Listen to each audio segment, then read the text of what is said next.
right under new business before the retreat. Okay. Okay, so I'm on. I'm just going to mute. And how you been, by the way? I haven't seen you for a long time. I've been busy. A lot of stuff going on at the city, a lot of projects and whatnot.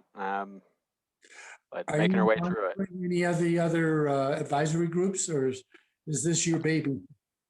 So this is the only one where I'm basically the staff liaison, but I take the minutes for Planning Commission and Historic Preservation. Okay.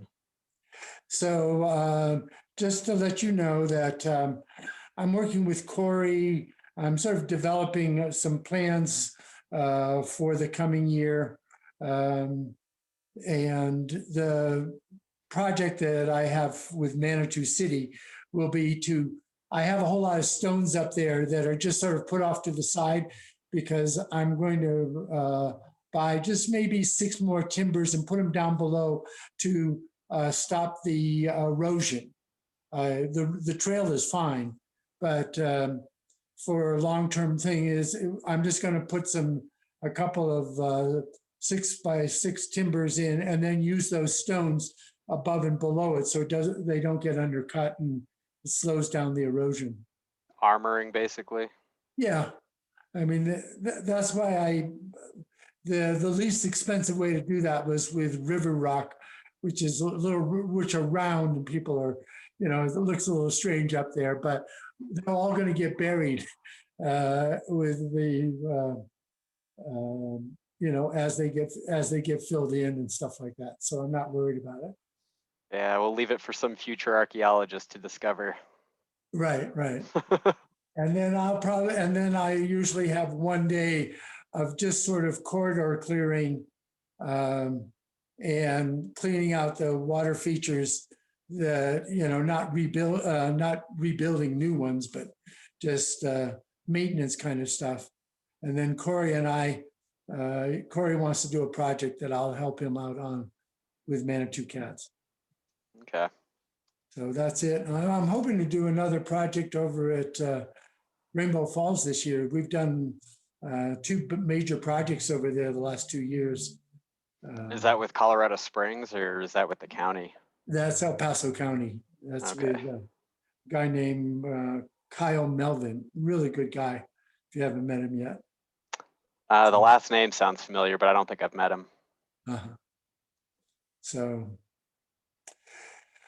it was nice that Mike sent out that other letter. I had it all ready to send, and I just somehow it didn't get sent. It got left in drafts. So I appreciate you guys sending it out again for the TOSC one.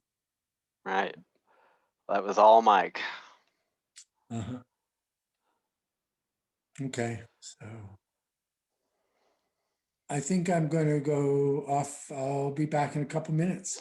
All right, I'm gonna put you back over as an attendee, and then when your item's called, I'll pull, I guess, you and Corey over. Is Corey a part of that? You're muted, Shanti. Shanti, you're muted. If there's something that I want to talk about before I'm there, do I just raise my hand and you would unmute me? Yeah, I'd basically pull you over as a panelist like you are now. Oh, okay. Yeah, Very good. otherwise, so I'm now an audience. Yeah, so if you have anything to say, just click the raise your hand button like you did before I pulled you over. Okay, very good. Thank you very much. You bet. We'll see you in a minute. Okay, bye-bye.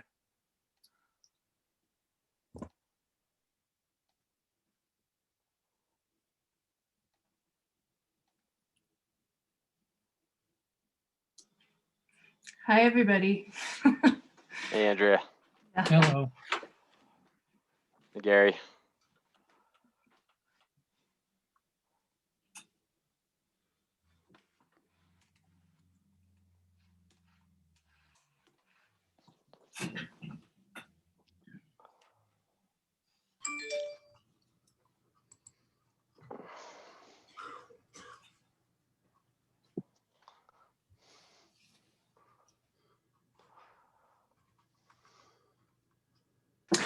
Hey Dylan, oh, there's Michael. Hi, Michael.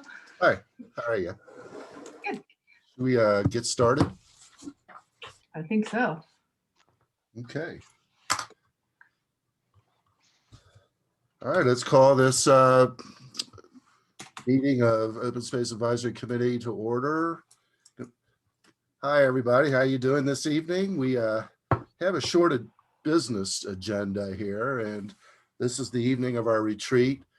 After we conduct a little business, or at least go over a few things, we'll hand things over to Nancy, who has agreed to conduct our retreat for what, a third or fourth consecutive year. And Nancy does such a good job of getting us all on the same page regarding the priority of our projects for the coming year and years. So anyway, let's call this meeting to order. Again, we'd like to point out that OSAC has one open position. We are looking for an alternate. If you know anybody who wants to serve as an alternate on our committee, have them contact either myself or Dylan. The next order of business we have on our agenda is the approval of the minutes from our last regularly scheduled meeting on November 23rd. You have those minutes in your packet. Sorry, I just really quick. So there are how many people voting tonight? Well, let's see here. We got 1, 2, 3, 4, 5. We got 5 regular members on board. We have 2 alternates. And let's see here. For the purpose of voting, we'll promote Tim and Amanda as full committee members for the purpose of tonight's meeting. Okay, and will that change if other people show up or no? Yes. Who has seniority? I think Amanda, you have seniority, so Tim would be the first to drop off. Okay, so 7 voters total. Thank you. Mike, Yes, Nancy. Cheryl. Oh, that's Cheryl. I was looking over at Nancy. Yeah. Yes, Cheryl. How are you this So evening? I'm doing well, thank you. I'm coming to the first part of the meeting in case you need people for a quorum, but I am submitting my resignation. So I Okay. wanted to let you know that at the Okay. beginning of the meeting. All right. Is that effective immediately, Cheryl? Well, at the end of the regular meeting. Get Yeah, it? I'll stay if you need a quorum. Okay, that's cool. And then Andrea, please note in your minutes that Cheryl has tendered her resignation effective at the end of tonight's meeting.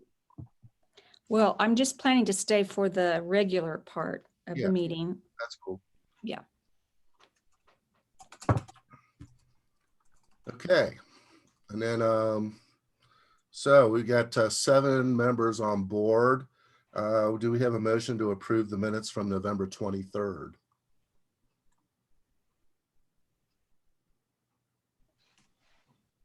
I'll move to approve the minutes from November 23rd. All right, we got a motion from Gary Michaels to approve the minutes. Do we have a second? I'll second. And we got Nancy there seconding, it looked like. I think she held Yeah. her hand up first. Okay. Okay, any other discussion? Yes, Tim. Tim, You're muted, Tim. You're muted, Tim.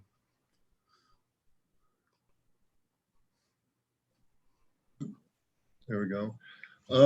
Yeah, I just noticed that Maltese was in there as an alternative member. In the minutes, he was mentioned that way, so probably something that should be changed. Okay, good point. Major. That is major. All right, you got that one, Andrea? Yep. Thank you, Tim. Any other changes to the minutes? All right, let's do a voice vote with a show of hands. All in favor of approving the minutes indicate so by raising your hands and voicing your assent. Aye. I All right, so we got 1, 2, 3, 4, 5, 6. Amanda, are you up? I was not at the November meeting. Okay, so we got 5, and then We're looking for Cheryl to vote. Cheryl, do you approve the minutes from November 23rd?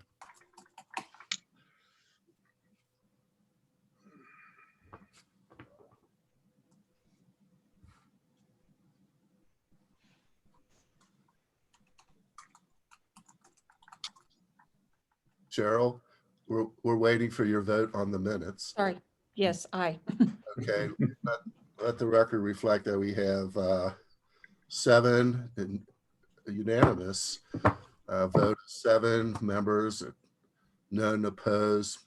Motion carries, minutes are approved. All right. We have anything else? Comments on the agenda? Do we have anybody from the public this evening? I think Shanti was expected, but I don't see him here yet. Yeah. Looks like Corey there is waiting in the wings. And Shanti is there along with Council Liaison Judith Chandler and City Councilor Steve Bremner. Okay, thank you, Dylan. And it looks like Corey has his hand raised. Yes. Yes, Corey. Let me pull him over. Yeah, that's cool.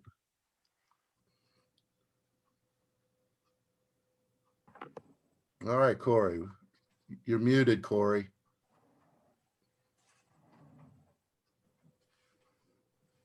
There we go. Hello, can you hear me? There you are. All right, what's up? Hi, everybody. Yeah, Corey Sotelo with Medicine Wheel Trail Advocates. I wanted to say Happy New Year and thank you to the volunteers on the OSAC committee, and especially thank you to Cheryl for your service to the OSAC committee over the years. I'll be hanging out on this call. I've got some exciting trail plans that I've been talking with Shanti about, and I'm really excited about 2021 and working with OSAC. So thank you for the opportunity to be here. Well, thank you for joining us this evening, Corey. And let's see here. It's a little different this evening. So, if you don't mind, we'll take your minutes or take your comments under new business. I can pull him over when we pull Shanti over for the Sheep Mountain. Let's do that. Okay. Okay. All right. And if there are no other comments, then we have a report from Parks PARAB, Park and Rec Advisory Board. There appears to be no representative from PARAB this evening. However, you have their minutes from November's meeting, I believe. And so you'll be able to review those minutes to see what is going on with PARAB. Any questions? If not, let's move on to new business. In your packet, you have an email request to consider the installation of a memorial bench.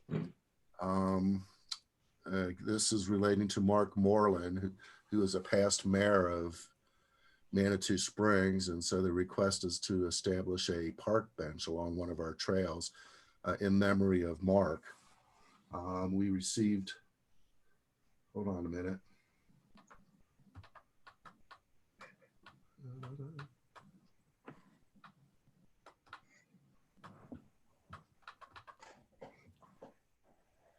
Okay, that email appears on frame number 18.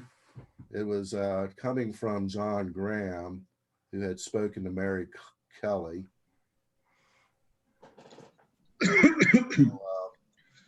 Is this something we want to discuss now, or maybe can we refer that to perhaps the Trail Subcommittee for further consideration? Nancy? We don't have a policy regarding memorials. And that was something that Nancy Fortune asked us to do a long time ago. So, and I know that PARAB also, I believe they have developed a policy regarding memorials. I'm not sure, but I think it behooves us definitely to develop a policy on memorials, not take these one at a time, but develop a policy first. We have seen, the committee has seen the memorial bench that was hauled to the top of the incline, which luckily we escaped having to get involved in because it was on Forest Service property. But that was the first time, or one of the first times we realized that we're really in la la land here until we develop what our policy is going to be around placing memorials along our trails. So I would just suggest that we wait and consider this as a policy in a regular meeting, Okay. and develop something that everyone agrees to. Okay, I think I'll do an investigation of parents' policy. I believe that is codified, isn't it? Dylan, I think that policy is codified in the municipal code, if I'm not mistaken. I'm not aware of it. I'd have to look. Okay, we'll take a look for it and then maybe consider something that's already been drafted rather than reinvent the wheel. So let's see here. I'll take a look at that. We'll present something at the next meeting. I'm sure we're not the first open space group to have to deal with this. I'm sure we could look at some other open spaces from other cities and towns too, to see how they've developed policy around this. You know, there is already a bench up on Bill Kerner's property commemorating somebody along the Intamin Trail over towards that west end. Mhm. Are you So- talking about the stone bench? Yeah, One that's broken. It's so we have precedent for Well, construction. We have is it- precedent. I've never noticed that it's a particular person. It is, huh, Gary? yeah, Okay. Mm. It's been there for at least 15 years. I know that. yeah. So- But we probably should still have a policy Yeah, of some sort, because we don't want to commemorate everybody's dog that might have been on the Intamin. Well, I think that Colorado Springs doesn't even allow them, partly because of the maintenance associated with it. It's like people will pay to have them made and installed, but then the long-term maintenance is an issue, I guess. Well, there is a bench that had a plaque on it in Red Rocks open space. I don't actually know, but Yeah. I just, Yeah, I think those are important points. Maintenance, placement, all of that. okay, so we'll also look at Colorado Springs to see if they have a policy as well. And you might just actually find something out there on the web. And so let's consider that. Let's table that now until our next meeting. And we'll take a closer look at a policy. Can we get back to John and tell him that we haven't dropped the ball, but that we need to develop a policy? Yeah, I'll let him know, Nancy. Yeah. Okay. All right, the next item is Bar Trail Improvement Project. You have in your packet the 2020 final report. You know, I don't know if this merits discussion, but I just wanted to throw it out there. Any comments on that? so this is a project that is funded through the parking lot at Bar Trail, right? Isn't that where that why Manitou gives money specifically for that? Because I think it's in the plan Manitou something, but I think anybody know? It's part of it, Okay. Are we Yeah, still, but I think part of it also comes from the city budget. Yeah, well, I've been talking a lot with the Yeah, Renfree folks, and Jennifer was just saying that, yeah, she worked with the mayor to basically like try and get that funding to work on Bar Trail this coming year as well. And she said that a lot of the argument, I guess, is just that that was the purpose of the funding from the parking at Bar Trail. yes, Dylan. Looks like Counselor Steve Bremner has his hand raised. Yes, Steve. I'll pull him over. The chair recognizes Council Member Steve Bremer. Welcome, Steve. You have your mute on, Steve. Yeah, okay. Yeah, with Friends of the Peak, we've done a lot of the work on the lower bar trail as well. And we used to receive funding from Manitou Springs. And they used to give us from the parking lot, like you now give rim fee funding from the parking lot. You stopped giving us funding because I think, well, we don't have employees, so we're all volunteers. So you wanted us to quantify our costs. So I think one year, a couple years ago, we do the posts and rails on the lower bar trail. So we gave you a list of our items that we'd bought for post and rails, and you reimbursed us for just that amount. OSAC did? So that's some of the history. And like that was the original purpose of the bar trail parking lot, was to provide funding for both Friends of the Peak and rim fee. Like I said, now you pretty much just fund rim fee, you don't fund Friends of the Peak. So that's all I have. Is Manitou still funding Bar Trail, Steve? I thought perhaps that funding was terminated at some point. Well, I'm not sure I don't know if you're giving rim fee money now or not, but I do know that that was the intent. I see Christine shaking her head yes. So. Mhm. Okay, Christine, you want to elaborate on that? Sure. Sorry about that. I was finishing up another call. That's why I had my camera off for a few minutes. We do. And I believe the amount last year and this year was $20,000 for the work that they do. So they have a formal application to the city. It was a part of our presentation to city council, and it was approved as a part of the budget for the work that they do on Bar Trail. And that money comes exclusively from funds generated by the parking fees, I believe. Yes. So part of that comes from OSAC. Mm-hmm. No part of that comes from OSAC. No.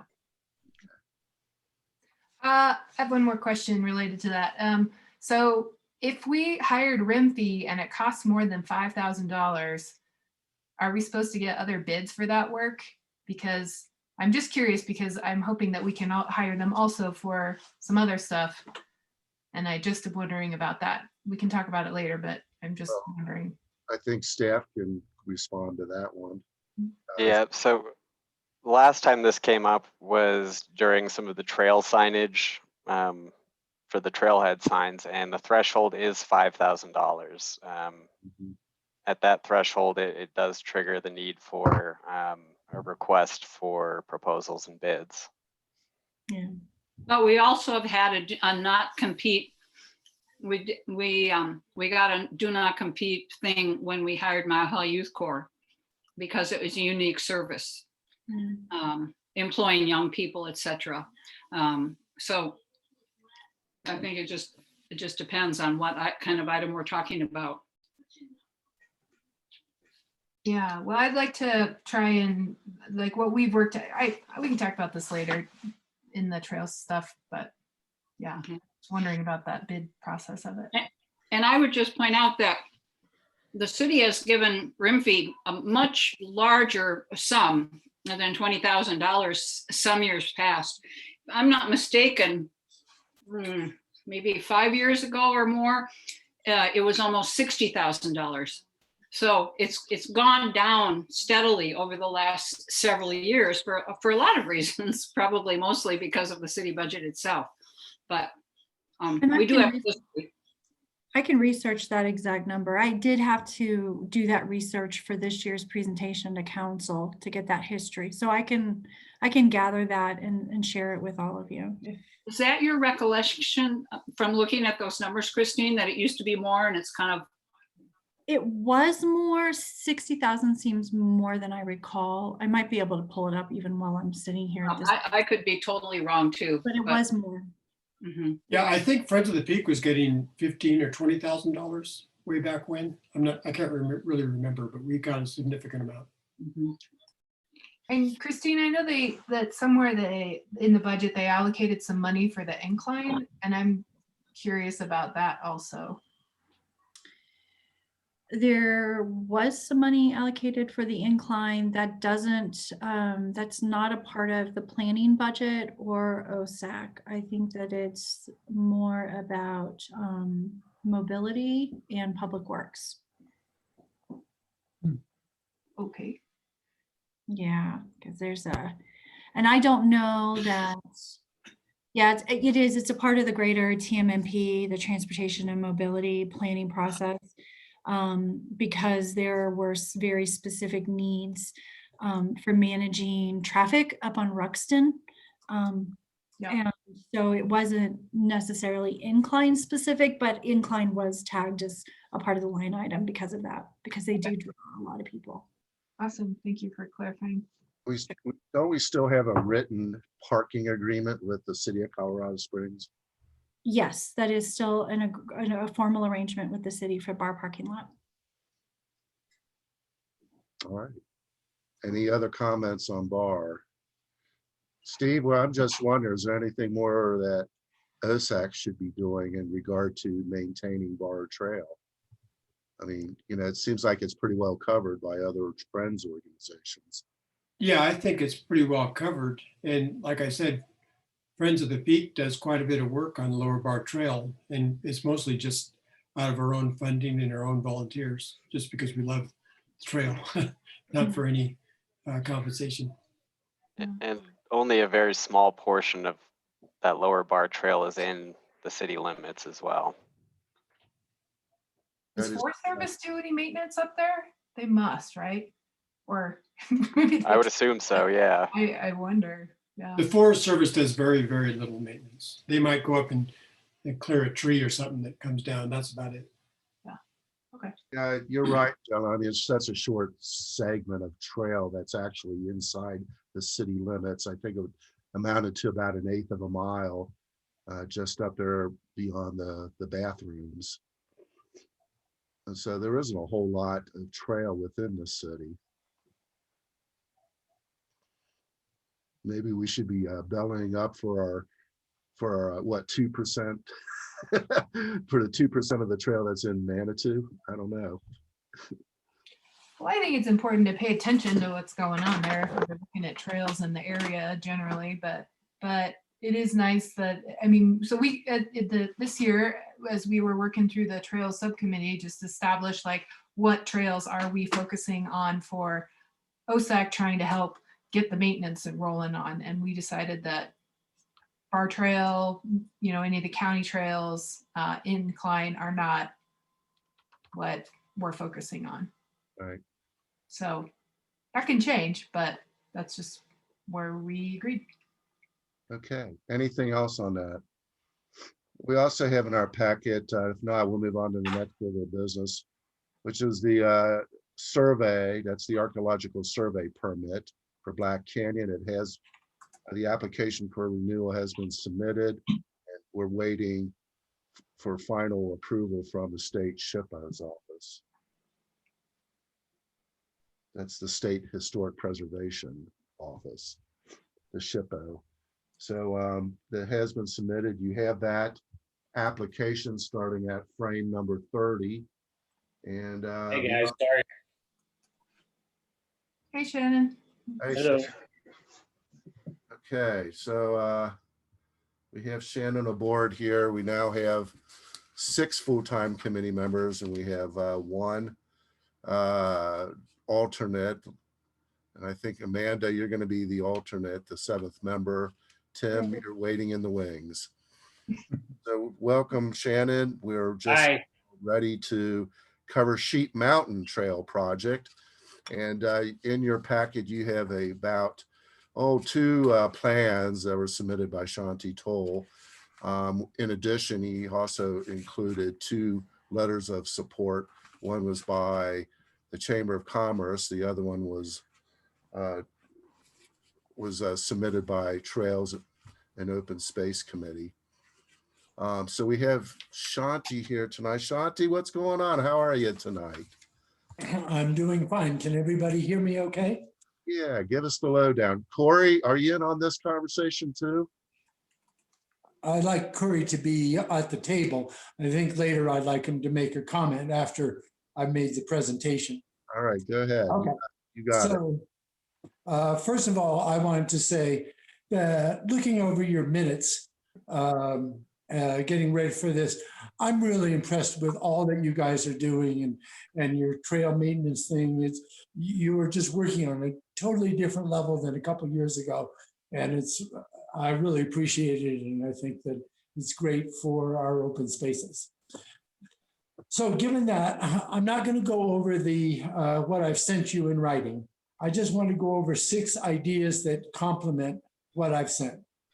One is that Sheep Mountain is the safest mountain that we can make for mountain climbing, because on top there's no place to fall off. There's no cliff, and it would be a great place for people, for maybe a bench that's just a bench for people to sit and enjoy that. So I think that's important, that thinking of it as from a safety point of view. Number 2 is that the trail up there, because it's going to, there's ridges that we will be going on, and we'll be looking in all 4 directions. It's probably the best view for hiking going up, because you're sort of looking at different points of view, different perspectives, and it is a 360-degree view. Third is that right now what I presented was probably the least expensive option. And I did call and have extensive conversations with Tony Boone, who built the Iron Mountain Trail with us, did the mechanical part of that. And he is very sensitive to both bikers and hikers and making it a trail that works well for both. So that's how I came up with the pricing on it. Now, obviously, the design the cost will be determined by what the final design is. And Corey will talk about that in a second, or I'll talk about it in a second. But it is very cost effective, and it's very inexpensive compared to all the other things you're doing. And it's something that can be done now. We own all the land, and it's an opportune time. 4 is that the design that we have and that I've presented, which is just a concept and it could change, but any concept that we do is looking toward the future, that will cross over anything that might go into a trail that could be built in 5 or 20 or 50 years that would go down to Crystal Park. But right now, so we are considering what Harry Hamill from Medicine Wheel and the Manitou Cats group, we're looking at trails that would be better suited for multi-use.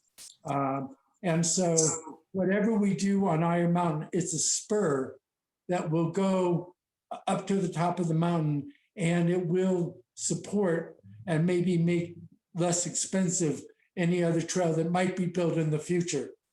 So we have considered the future in that process. 5, the year 2021 and the year 2022 is really important to me personally, because I need to do this. I have energy this year, and come next year that I may have to move on to other things. And this is really the best year to do the planning, and so that it could be built in 2022. And so it really is from my point of view, it's important that we get started on this, and then we don't just keep postponing it, because then it will be somebody else that will do it probably. And I really want to do it, and I really have the enthusiasm and the energy to help raise funds and work with Medicine Wheel. So I'm highly motivated to start the planning this year. And 6, Corey suggested that in order for us to do fundraising, that not only do we need a decision that I guess you'll make at the meeting later later tonight, that it would be something that you're open to building. First of all, that you want a trail to the top of Sheep Mountain, and second, that you're willing to move it up in the priorities so that it could be built in 2022.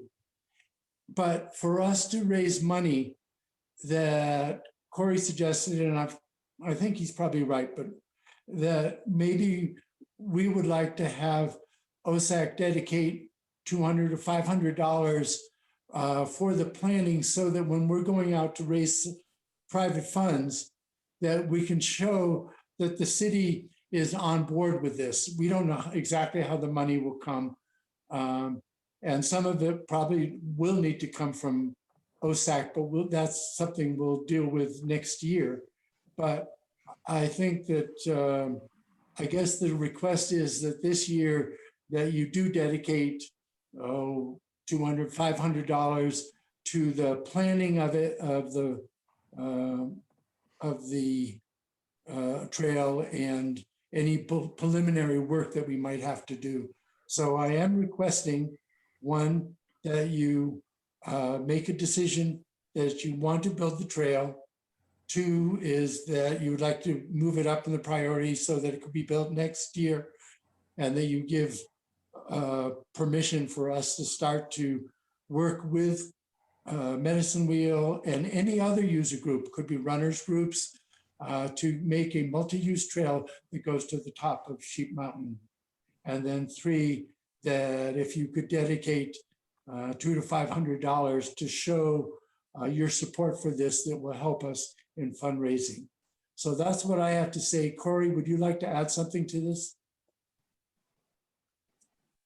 If I may, if it's all right with the chair and the committee.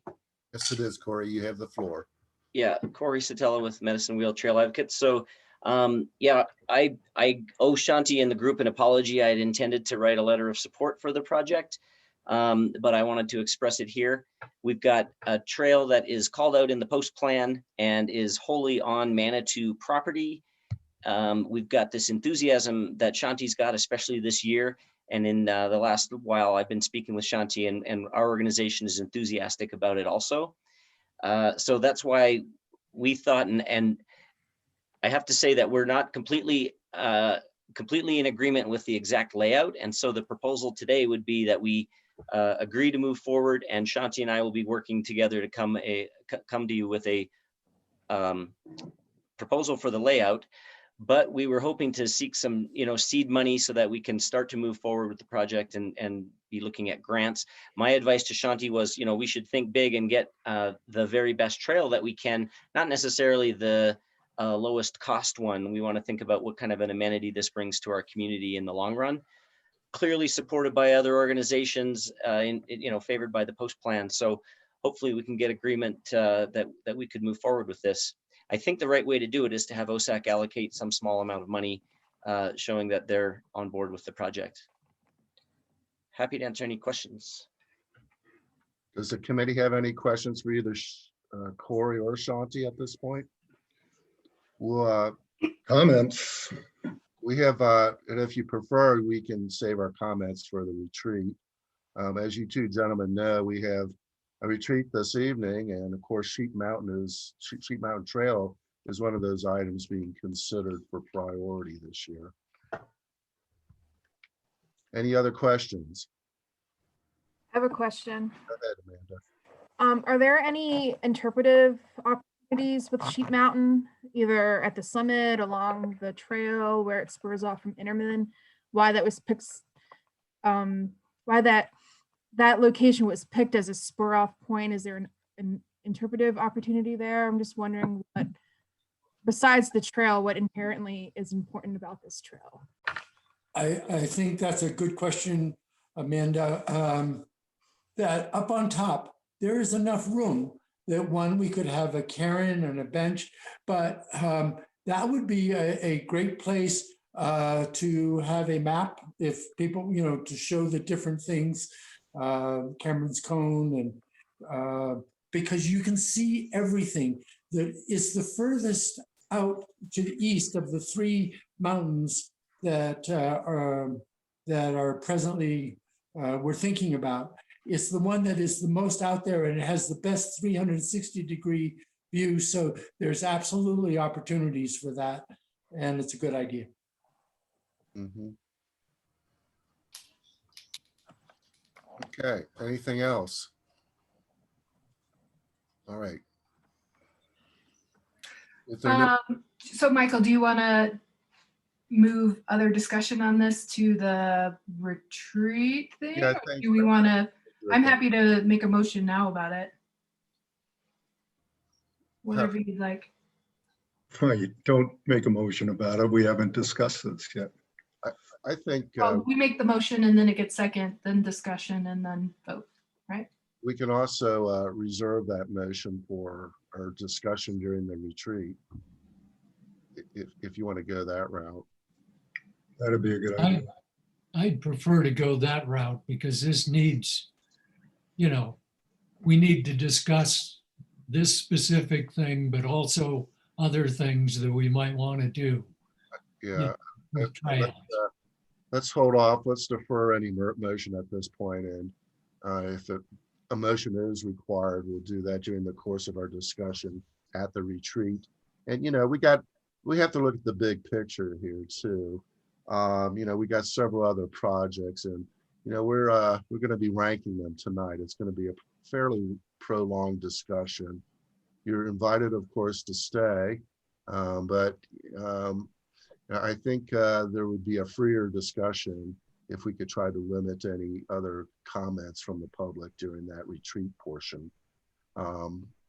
So this is exclusively for the members. Any public comments or need to be made at this point before we go forward into our retreat. So do we have any such comments at this point? No, I just want to thank you for considering it. It's been a long time coming, and I hope you're efficient and the meeting goes well for you.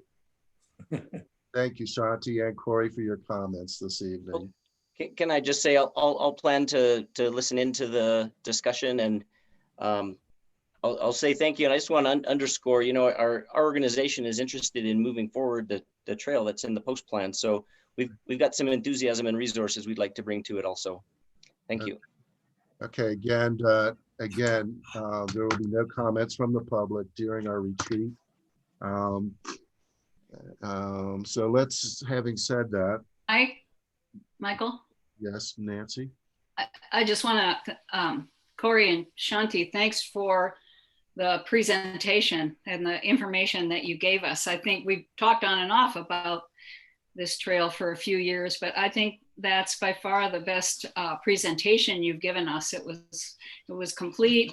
You acknowledged, you know, the various other trails that are in the post plan and kind of how it stacks up, and you have a plan, and I really appreciate the work that went into it.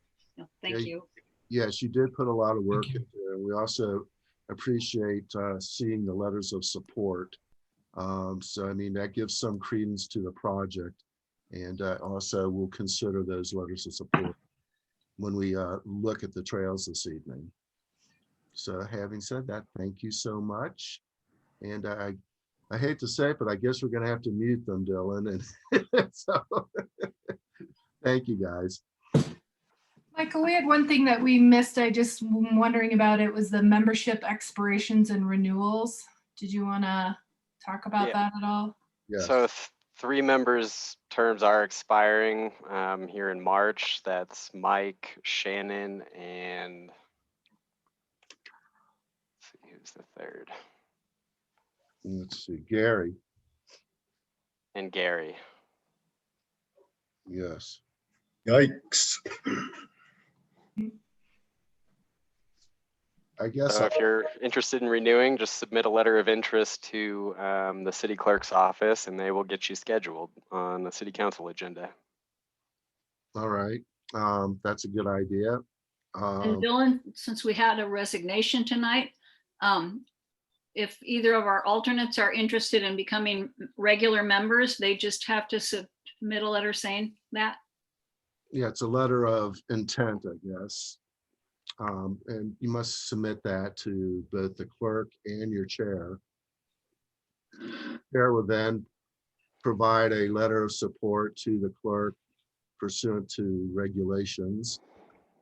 So, you know, we'll all stay in the loop, but, you know, I think either Tim or Amanda, both of you are welcome to arm wrestle each other for that, Oh, yeah. issue.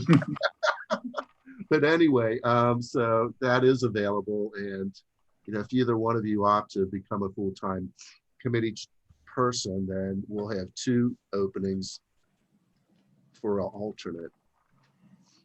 Anything else on that? You may submit your letters of intent to myself and the clerk. I would say no later than maybe the 1st or 2nd week in February. Okay, well. So, Mike, I just wanted to say that I did submit my email and that I wanted to thank all of you for the wonderful accomplishments. It's just, Well, Cheryl, we thank you. How many years has it been, Cheryl? oh, you're welcome. How many years have you sat on this committee? 5. Wow. Wow. You quitter. No, in all seriousness, Cheryl, you were a Yeah. very good committee member. We appreciate all the invaluable input that you have extended to our committee over the past several years. And we wish you all the best in any new endeavor you might encounter.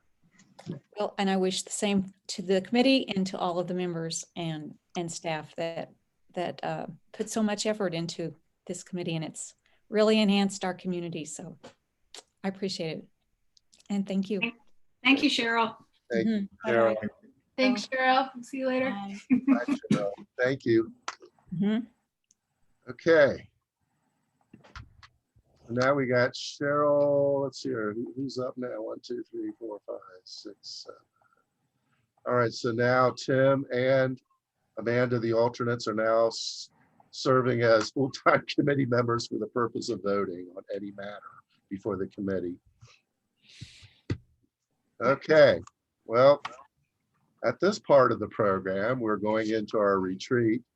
And this is where we refer everything to Nancy. Nancy is very skilled and adept at conducting these retreats, and she's done a very good job in the past, and we've always found this very helpful. So without further ado, we'll turn things over to Nancy Wilson. That was too much ado to begin with, Mike. Adieu. Hi, I always everybody. wanted to say that, you know. Hi, everybody. I just want to say, first of all, that I have a little wonky internet connection here in South Texas. So if I go away, I'm not going away mad at you. I'm going away mad at the internet connection. It seems to, I don't know, go down. I've talked to Mike about this because I kind of knew it coming down here. Hopefully nothing will happen, but if it does, Mike will go on. I'm trying to keep this incredibly simple. No exercises, no kumbaya, no nothing. We have, basically the purpose of this meeting is to prioritize what we'd like to do this year in 2021. We have a few knowns on the table, and can everybody see my shared screen? No. No. No. No, you're not. Oh, wait a minute. Let me try this. Well, just for everybody's information, the retreat information starts on frame number 55. Retreat information. Oh, right. In your packet. Yeah. Okay. Frame number 55. Let's see. Wait a minute. Mike, is there a PDF on this? I'm just following it from the links. Oh, Let's see.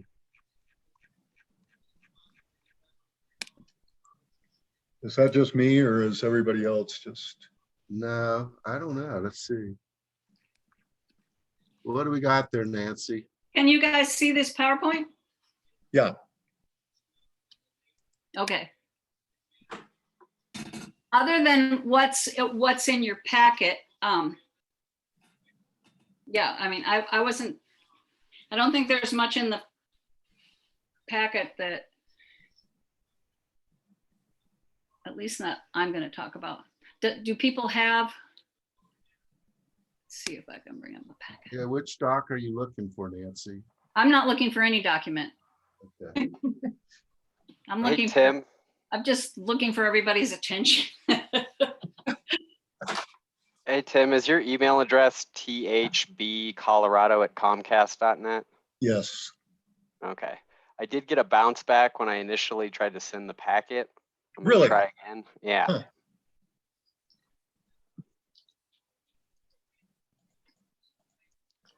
Not I think I'll just send the link so you can download it.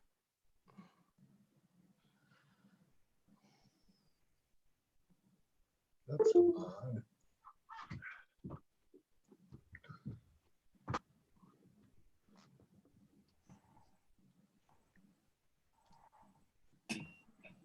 Okay, All right, everybody good to go forward? we're good, Nancy. I Okay. haven't received that yet.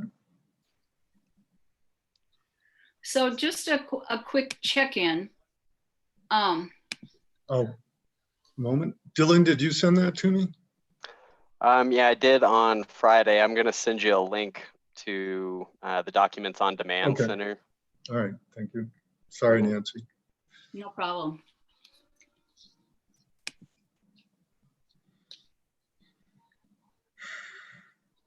So I don't want to go through all these slides. So here's the agenda for tonight. We're going to very quickly review our accomplishments for 2020. And Mike has attached what we used as the budget handout to City Council for this. So it's all there.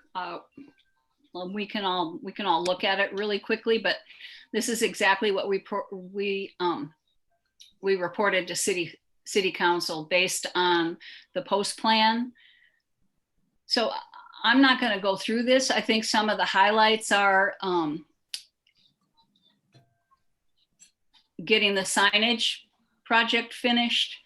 Another is the development of the database by Andrea on the Trail Committee that lists trail maintenance issues, plus the fact that the committee itself provided all the information in that. We're getting there with all our management plans. There was ongoing collaboration with Creek Walk. We closed the rogue bike trail at the bottom of Iron Mountain on the Crystal Road side. So any other thing that you would like to highlight that we got done last year? We wrote a grant and received a grant for about $28,000 worth of work. We got the grant. Yeah. That's good news. You didn't know that, Andrea? No. Oh, I'm sorry. I thought I sent out anyway, or Dylan did. Dylan I sent did, it. yeah. I did send one out. Well, that makes me happy anyway. I kind of thought so based on the packet, so. Uh-huh. Yeah. Thank you, Nancy and Andrea, for securing that grant for us. So yeah, so it was a good year. I mean, we got a lot of things done. We didn't get everything done that we wanted to always, but anyway, anything anybody would like to add in terms of accomplishments for 2020? Just for everyone's information, the accomplishments can be seen on frames 61 through 65 of your packet. Nothing.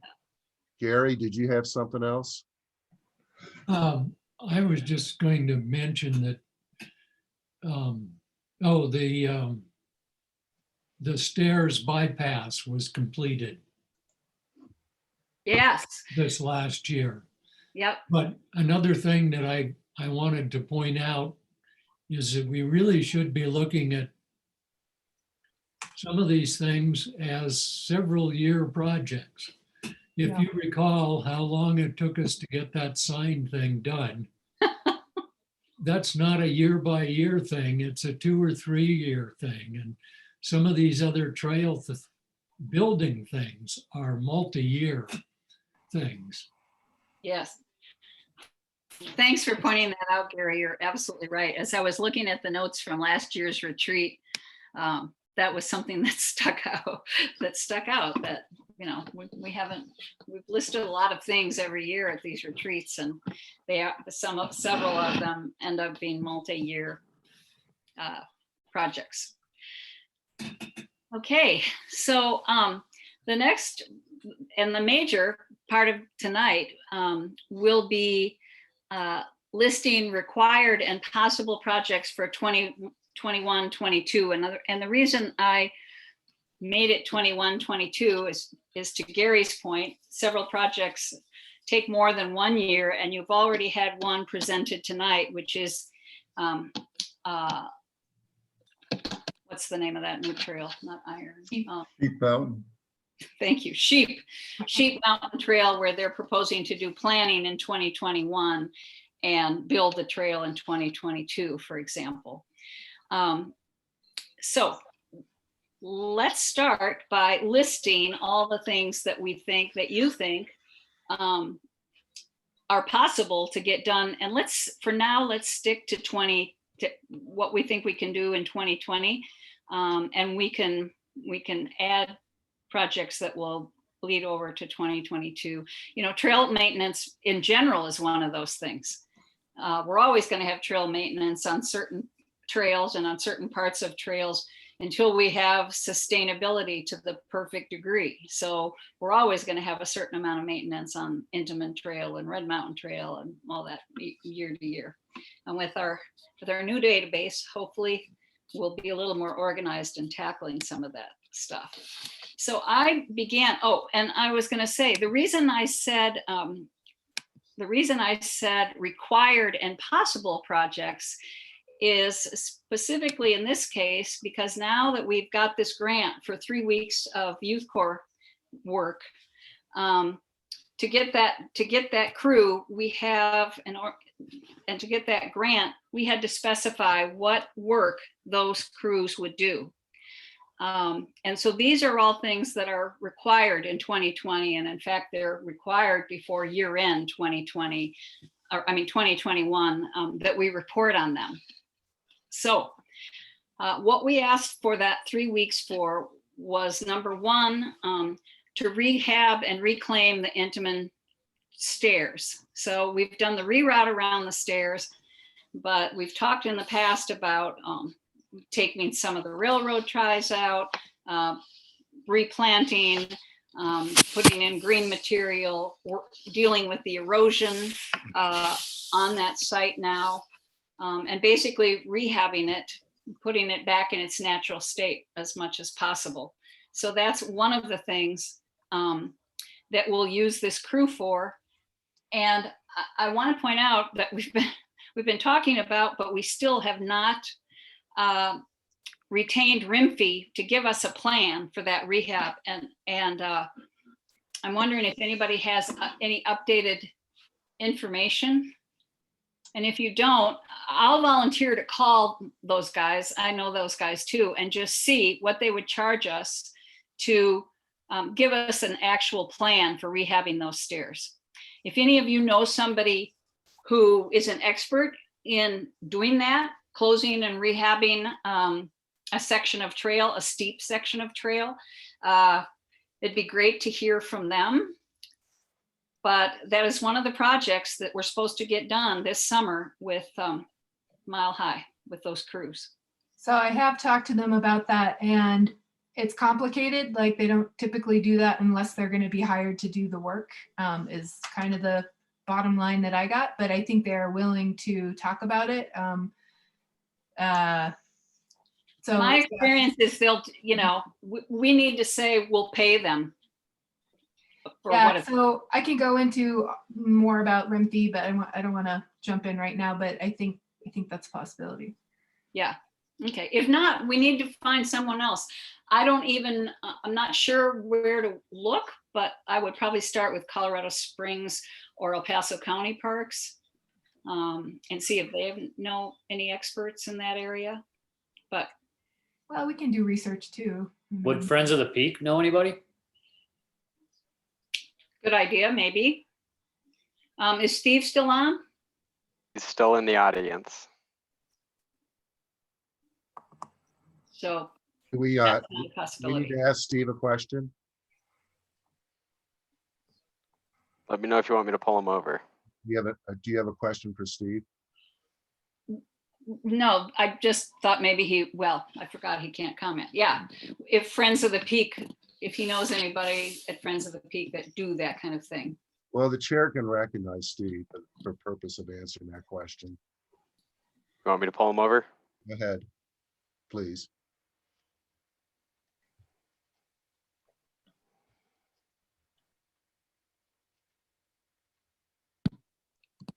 Steve, you there? Okay, now we're trying to reserve. Yeah, Okay, I'm there, but you'll have to repeat the question. yes, go ahead, please. So Steve, the question is, if you know anyone, we're talking about the reclamation of the Intamin stairs, where the trail was rerouted around the old stairs, railroad tie stairs there.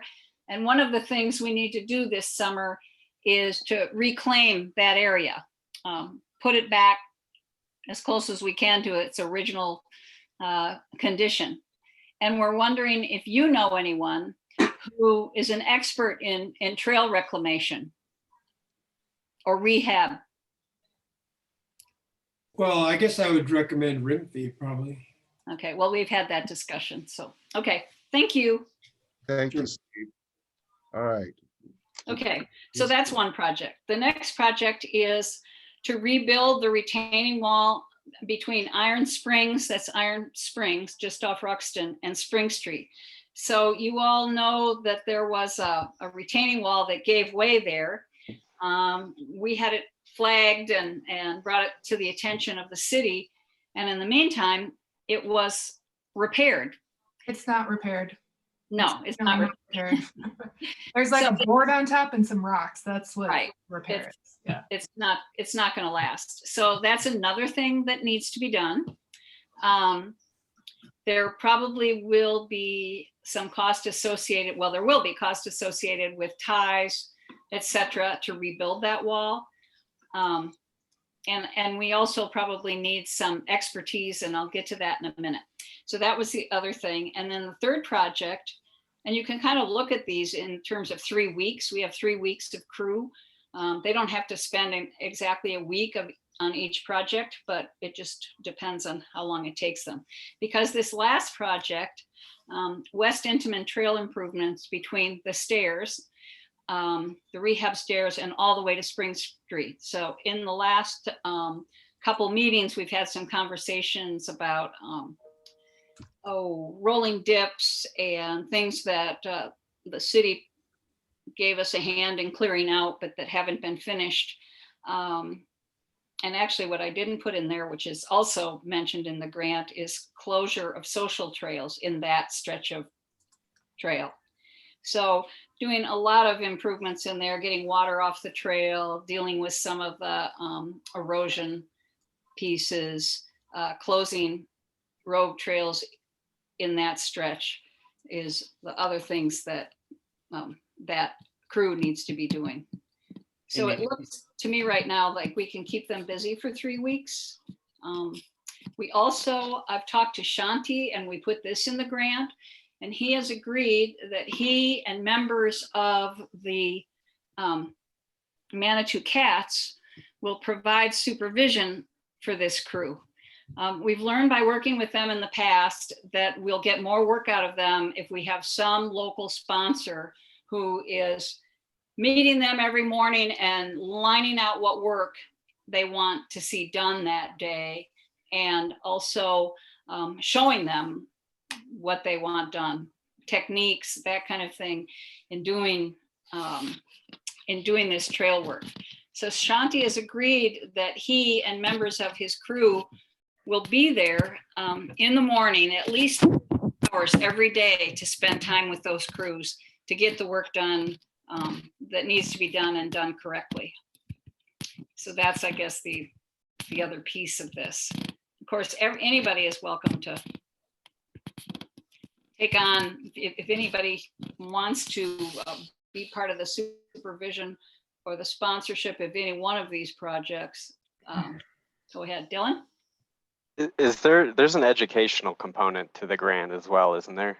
They're not asking us to provide educational component this year because they're, I'm guessing they're either going to work 410s or they're going to do their own educational component on Friday afternoon or something like that. But we were not required to put an educational component in this year's grant.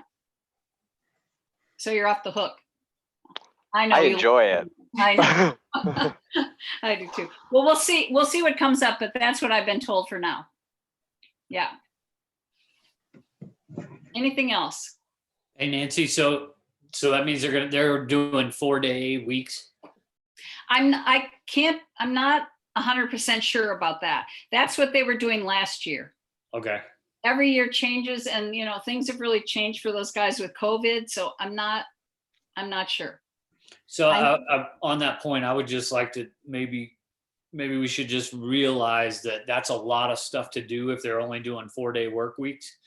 So we might have to, when we're making our priorities, move some of that stuff to out of their realm. I don't know what they can get done. I mean, if they're working 4 days a week and They knew they were working that this season. I mean, maybe they're going to change it, but the people from the youth corps, when they did the walkthroughs, they thought this was an appropriate amount of work. Okay, great. Time frame. But yeah, I think you're right. I think that it is a lot of work. So yeah. Andrea did a walkthrough with them, and that's great. I worry more about them getting done early and having to find stuff for them to do. I don't think that'll be a problem with these projects. I think you're right, Shannon. They won't get everything done, especially depending on how much work we decide needs to be done on that retaining wall. Yeah, I'm just saying we should keep it in mind, especially after the Red Mountain thing. We thought we weren't going to keep them busy, and then we did. We kept them very busy. So. Yeah. Okay. I would think from a safety standpoint, that wall would have high priority at this point. Mm-hmm. Yeah. So that's it. That's the only kind of required thing we have on our plate that's got to be done this year, and it will have to be done. I just looked at an email from CJ, and it looks to me like they're going to want to schedule us early in the season. So early in the season for these guys would be end of May, unless they're starting earlier, and I don't know about it. So, okay. So the rest of these are just a list in no particular order of things that have come back in past meetings that people have been interested in talking about, and that have been part of the post plan and our goals in the past. So one of them is the Black Canyon property. And sorry, Tim. Yeah, I just wondered what is this in the slides that Becker No. Dylan just sent me? No, okay. Fine. Yeah, this is just my PowerPoint. Gotcha. So there's the Black Canyon property. Some of you did a walkthrough on that several weeks ago. Mike has suggested that there be a survey of our easement to the property. And then we have, there are many questions about doing a trail on the property. I don't know where, or if it's out and back or anything else, but there have been discussions about putting in a trail specifically so that people aren't tromping all over the property and putting in rogue trails that we may, and going to places where they could damage some of the cultural artifacts and everything else that's up there. So that's just one thing on the agenda, is the Black Canyon property and what you want to do about that next. If I can add something to that. Yeah, we have some very environmentally as well as culturally sensitive areas on Black Canyon. And Nancy is right. You know, we don't want people walking all over us and, you know, doing trailblazing on this track. I think from the get-go, we're going to need an established trail. You know, in terms of the easement, my recommendation would, for now, as part of your planning process, to have that survey done. I spoke with the surveyor. His name is Oliver Watts. Oliver's been around town for years and has surveyed just about every property within Manitou city limits. He has verbally agreed to survey and stake the location of that 60-foot wide roadway easement for under $2,000. Wow. I know it seems like a lot of money, but No. the survey cost on the entire tract was probably 4 or 5 times larger than that. Yeah, that's great. It was quite an undertaking, and because of the terrain, I guess, you know, surveys run a little bit more whenever you have terrain of this nature. But, you know, my concern is that our 60-foot wide easement might end up in a gully somewhere. So, I mean, the only way we can determine whether it's a viable right of way that accesses our land, we have to have it surveyed. It's been also recommended in informal discussions with the city of Colorado Springs, it's also been recommended that we have a circular trail that not only goes up to the roundabout, but also back down to Black Canyon Road. And so that would give bikers as well as hikers a circular experience. There's been a road, an old abandoned road that we have been using as a trail to the top, to the roundabout. It follows a gulch, or I guess a ditch line of some kind. It's filled with rock, but we've been chronically using that as our trail access to the roundabout. So I don't know, I'm not an expert on trail building. You know, we're gonna have to have some people go up there eventually to determine the feasibility of a trail that goes from the roundabout all the way down the eastern slope of Black Canyon. Okay, thanks, Mike. So that's a possibility, is doing something. Yeah, Gary. I'd like to add that we really should look at that triangular piece of property to the east of the Black Canyon as a possible acquisition, because then you could put a trail all the way through down into Manitou. Right, and the property to which Gary refers is located to the east. I guess it would be the northeast, or excuse me, the southeasterly portion of Black open space. It's a property that's owned by, I think, an entity named Westside Properties or some such thing like that. There was some delinquent taxes involved with that. The delinquent tax liens have been, however, purchased by someone who resides up in Cedar Heights. I found out afterwards that she works for a developer by the name of Shook. And I think this Westside is actually an entity or maybe a subsidiary of the Shook Corporation. Is that like Steve Shook? Yeah. Yeah, they did a Banning Lewis Ranch, you see, years ago before they went into bankruptcy.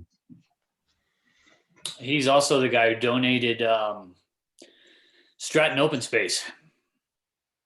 Yes. Oh, Yeah, I don't know how much headway we can make there in terms of the acquisition, but Gary, you're right. We need to approach them on that to make sure that, you know, that we can get access to it. But, you know, that would be the best parcel over which to construct our circular trail. Well, Steve Shook definitely has open space in mind. He gave all of Stratton Open Space to the city. Okay. oh, All right, I'll look into that.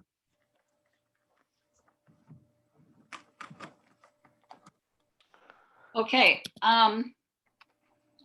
then that, well, my outline is all messed up here. I'm just The gonna, only other thing I need to add is that we have been in touch with Colorado Springs Department of Recreation, Parks and Recreation, and we have contacts there. And as you know, there's a gate that's locked. It's just beyond the Cedar Heights security entrance. And we were told that anytime we need access to our parcel or our easement, that they would unlock the gate for us. Now, I think at some point we'll need a copy of that key. And Dylan and I were with the representative from the city when he offered to give us the key for that gate. So I mean, they're being very cooperative. The city wants to see us do it. They see it as a means of incorporating not only our Black Canyon open space, but also our Creek Walk Trail, which is, I guess, less than a block away. So, it's kind of neat how all this will fit together. But I think, I would not mind seeing this established as a priority project for us. We are getting, overtures from not only the city of Colorado Springs, but also staff members as well as council members to do something with this Black Canyon open space and somehow tie it in with the Snyder Quarry property that was recently acquired by Colorado Springs. Hey, Mike, quick question. That Black Canyon Road that goes out to El Paso, Yes. who owns that? Is that city?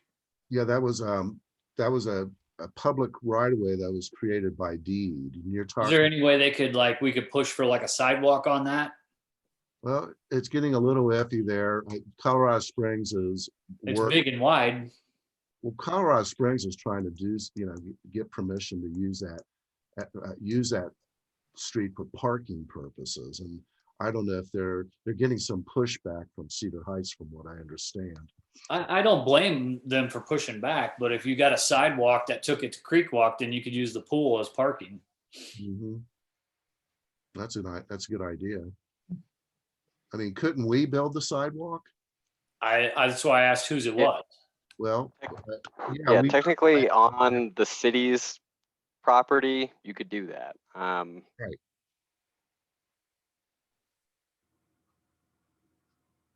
okay, Well, it doesn't solve our parking issue, though. but you can park along the road, right?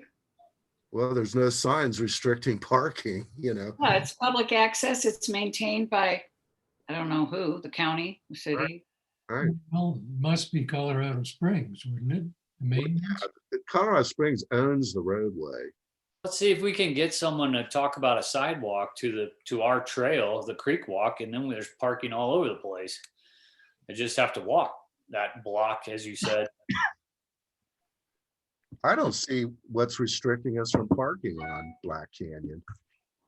I've parked there lots of times. I don't either. Really? No, I don't either, but if we make an established trail, there's going to be parking issues. Yeah, Exactly. yeah. Like we have all over town. At many of our trailheads. Maybe the solution is to start using it for parking, Google parking. There's no restriction on it, and just keep going until someone says something. Well, I mean, my point is we want to play nice with the Cedar Heights people because we might be asking them for something someday. Yeah, Well, yeah, because that 60-foot wide roadway easement does indeed fall over their common grounds. Right. So we can mitigate the parking before we go ask for favors. Yeah, you're right. I think we need that easement. We need to establish that easement first. Okay, anything else on that? Black Uh, Canyon? that's it. Okay, another thing that's been brought up a few times is, and Tim, you can speak to that, is stair replacement on Iron Mountain at Crystal Park Road. Yeah, I think we're waiting for the survey on that, aren't we, Mike? No, we decided not to do the We're survey. not going to do Yeah. that, but let me pull that up a minute, okay? Nancy, can I share that? Yeah, Okay, hold on. as far as I know. I don't know if I have to quit sharing or You have to quit sharing, it looks like. I do. Yeah. Okay, Oh, right now, let's see here. I thought we decided not to do the survey. Andrea, you're right. Yeah. We decided to leave sleeping dogs lie. Yeah, okay, that's great. Well, that's not it. Hold on. In that case, yeah, we probably ought to get that done. It's getting worse. And there are rogue trails again. It's encourageable mountain bikers. And I say that fondly, having been one for a long time. All right. Multi-use trail. Yeah. Kim, do you have any idea of the number of ties, etc.? Yeah, we've gone and we've counted them. It's in with all the other Okay. stuff. Yeah. Yeah, I don't remember it off the top of my head. It's like 15 or something. There it is. It was in the teens, I think. Okay. Isn't that right, And what- Andrea? Yeah. Somewhere around there. Counted And the where are they? short ones. Well, I can't exactly point to them, so. Are they, I mean, are they fairly high up or are they? There are some that are on one side and some on the other. Like it's really just, Yeah, I mean, plus they're there's- okay right now. They're rotting. And so it's, like every other couple, there's going to be a rottish one. Yeah, it might be just as well to go in there and replace every one. Yeah. I don't Okay. know. Hey, But can that thing is held up really well as far as water and erosion and stuff, so it's worth replacing. Can we go over here, Mike, to the right and back down? I mean, it would take us away from the property line too. Well, that's where the narrow part is, isn't it? Yeah. Or is the narrow part only on the east side? Yeah, the narrow part is over to the left of the steps here. So that's where the property line would be roughly. I think we want to get away from that and maybe bring those steps or trail down to the right of the steps and then back down into the gulch. I don't think you've got room there, Mike. Hey, Mike, or everybody, is it worth, I mean, because No. we were kind of not talking about the steps at one point because we thought there might be a Wildcat Gulch Trail. We know there's not going to be a Wildcat Gulch Trail anytime in the near future without some major property acquisition. Would it be worth our while to get like a true plan and estimate instead of just piecing this together? Like maybe do the survey and with the idea of we're going to have to buy a new staircase. I know that's exact opposite of what I said last time, but I don't think we're ever going to do a Wildcat Gulch Trail. Well, it seems like I think you're right, Shannon, just like looking at the land acquisition options, I mean, I think the trail is there, right? I mean, it's there right now. People are using it. We should try and maintain it, but then like bigger picture, it's like, well, yeah, like maybe we could work with Crystal Park people a little bit more to look at, other options or other land acquisition stuff. I mean, yeah, like have a plan, a big picture plan. Yeah, I mean, because once these staircases get to a certain age, you're just gonna, we're gonna Band-Aid it forever and talk about it every meeting for the next 4 years. Well, until Shannon, And I'm just bringing it up for conversation. Yeah, until you figure out how narrow that is. Right, and that's what I said. Maybe we need to think about a survey and because there's two big property owners and neither one of them are likely to change. It's not Crystal Park at all. Yeah. At the last meeting, we had kind of settled on looking for some old easements, like they were maybe in a box in somewhere. Because it was like people don't know what the easements actually are. I think maybe we should think about, when we start talking about priorities, maybe think about going big on this project. How because big? we're not going to, I think we could all agree that we're not getting the property to the north and south of it. Maybe, I mean. Well, if you think about going big, you can build a bridge.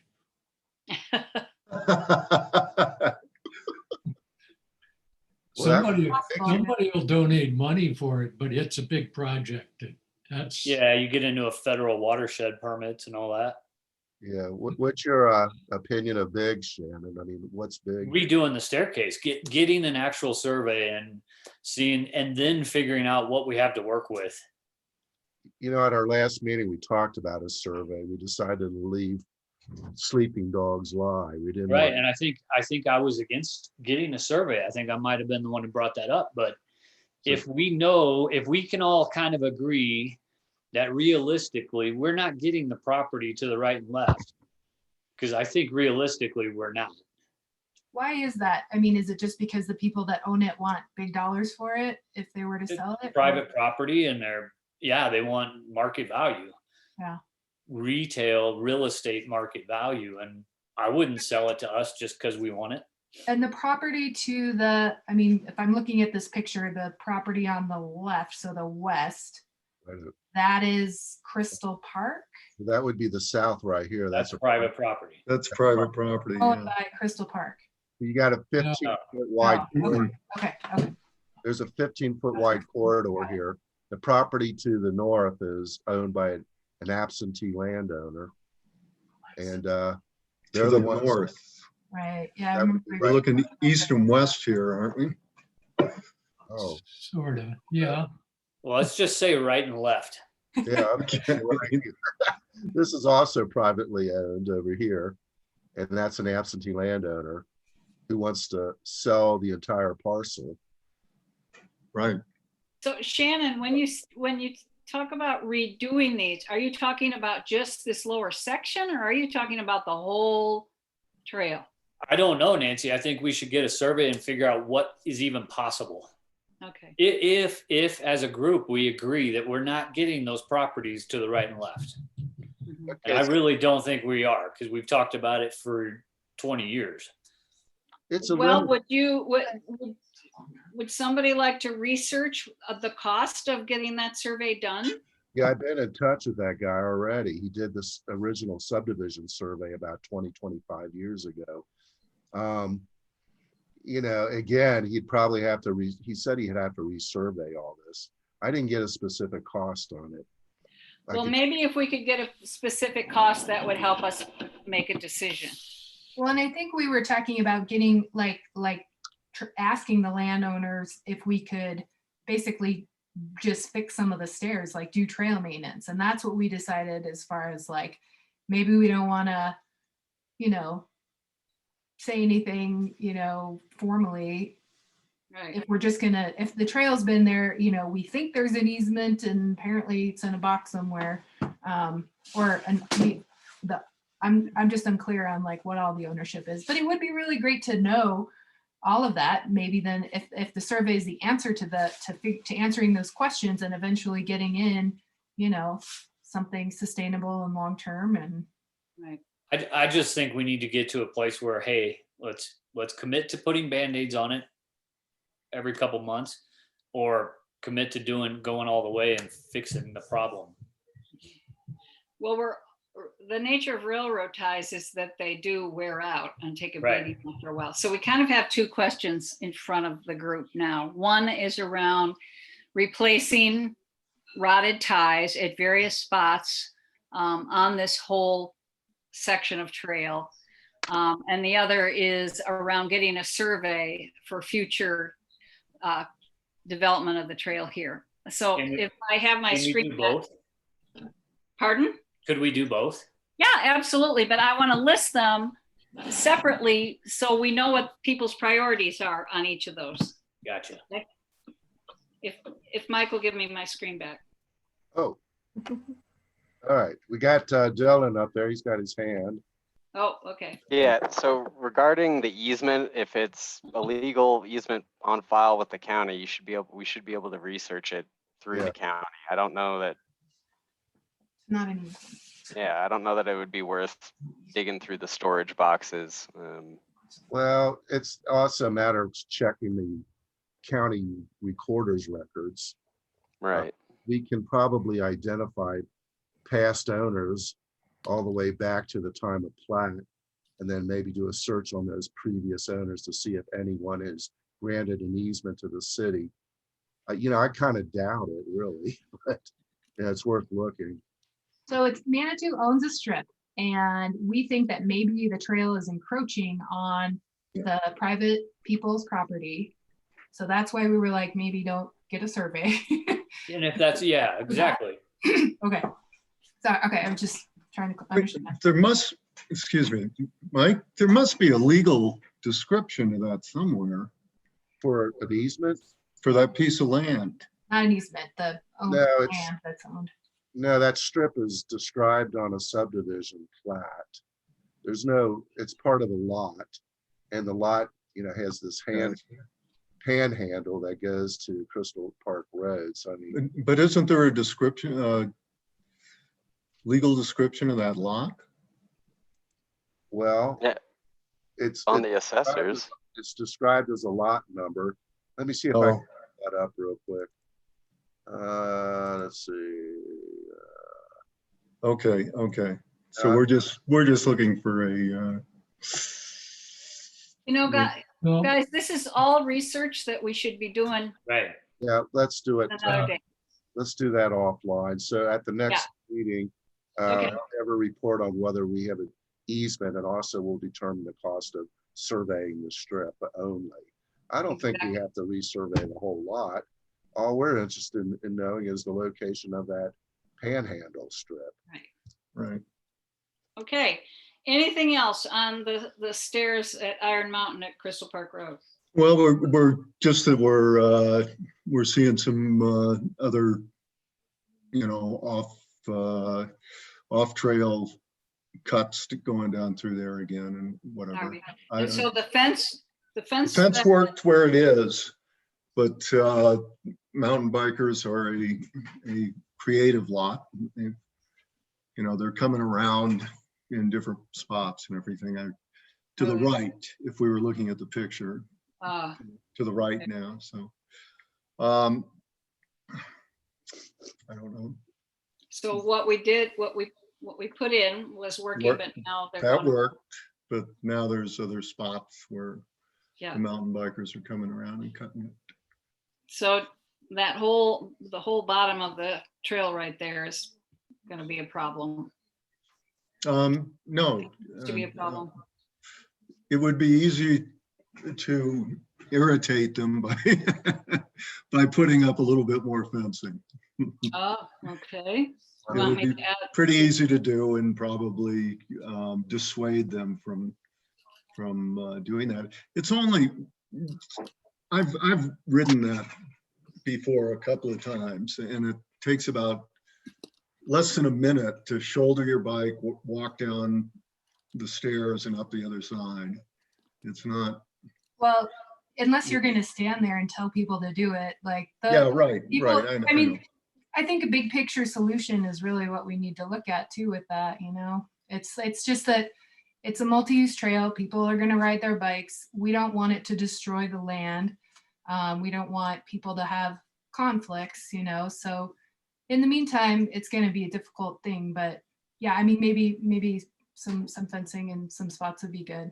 There's some other road trails we need to address too. So maybe a bigger fencing project could be. Yeah, and it would be that piece of fence we put up there worked perfectly. It stopped the people cutting that one section that was a problem. We just need a little more fencing and Okay, so I added that. take care of it. It's D. Sorry for my wonky letters and numbers. It's just, I can't fix it now. Okay, so that's down there. Okay. Anything else on that end of Iron Mountain? Okay, Creek Walk. Is Christine still on? Yes, I'm here. Great, Christine. We haven't heard anything on Creek Walk. I noticed that didn't I see in the para minutes that there was a report to them about Creek Walk? Can you just give us an update as to where we are with Creek Walk and if there's anything that you need from us that we should be aware of in the coming year? As it relates to OSAC, I think that you are in the loop about where the project is phase by phase. With regard to acquisition of easements and funds potentially needed, we do not at this time have a more specific dollar amount. I think in our last meeting, I mentioned, and there seemed to be some support for having a discussion about the later phases of Creek Walk and the acquisition for the trail needed there in an executive session. And there was potentially some information to share there. The project is moving without a doubt on all phases, full steam ahead, if you will. I don't know for this group, we're looking to Karen Birchtold to come to this group to tell us what she needs from this group. And at this time, I think until we have a dollar amount on the acquisition of certain segments, that there isn't a whole lot more to update you on. But I think it Okay, thank Yeah, sure. I was just going to say, I think it should remain, one of your high priorities, because I think there'll be a lot of forward momentum in 2021 on it. Okay, can we ask you this question? Are the 3 vacant parcels located to the west of the bottling plant being considered? All 3 of them, including the parcel on which the gift shop is located at the roundabout. So there are 3 parcels there that. I can't discuss that in a public meeting. Okay, good. Okay, I'm just asking. But I do have some information to update you guys on, but I just can't do that here in a public meeting. Okay, Nancy, can I bring this up? Let me share what I have here. Sure. Okay, let's see here. And Mike, if it is a map showing those parcels, we can't discuss it. Okay, I will not bring that up then. Let's move on. Let's move on. Okay. Just because we expect some ongoing challenges. So. Thank you, Christine. I appreciate the warning. You bet. I want to keep us out of trouble. Do you know how many ducks there are down behind the Chamber of Commerce building? All right. Can I also say this? And for years, I guess several years now, we've been asked to consider that parcel as a priority purchase. And, unfortunately, we got other parcels waiting in the wings here. It's not the only parcel that we're considering. If we have other opportunities to acquire other key lands, I think we need to grab those opportunities and not put all our eggs in one basket with Creek Walk. Well, that's a nice segue, Mike, to the next one. Yeah. And my question is, we've already had one proposed land purchase, the triangle piece on the southeast part of the Black Canyon property. Are there other land purchases that people are aware of that they'd like to bring to the attention of the group? Yes, let me bring up this next map. Let me share this next map, Merritt. I got, hold on a minute. Okay. Oh, Nancy, you need to release your share. Oh, sorry. Okay. Let's see. Wait a minute.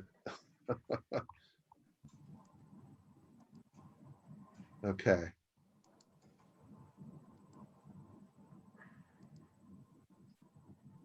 There we go. The Jenkins parcels. There's high interest in this.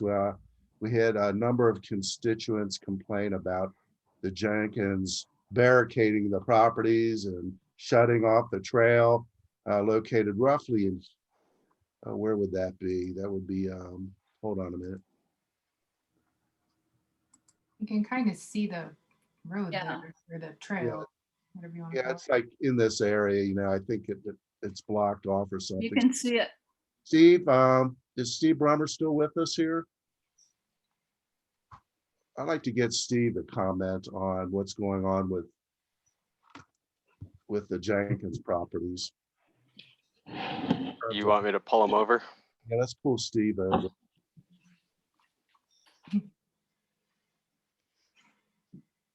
Please.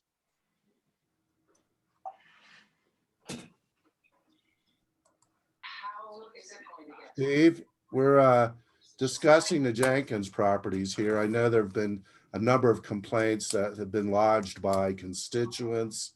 We know that the trail that was formerly there at Rattlesnake Gulch has been cut off by the owners. There's some concern there when, wouldn't this be a nice pickup for OSAC? We got 4 vacant parcels here, actually, that are owned by the Jenkins. OSAC would probably be interested in 3 of the 4. Those would be parcels 1, 2, and 4. Steve, do you have any comments on that you're permitted to make in public here? Especially sure. complaints? The parcel where the trail's blocked off is in 4. And it's the old Midland Railroad grade. So it's a really nice trail, and it's nice and flat. It connects Mesa Avenue area over there with the Rattlesnake Gulch. And, the trail continues right on over to the base of the incline, which in the trail from the base of the incline goes over to the bar trail.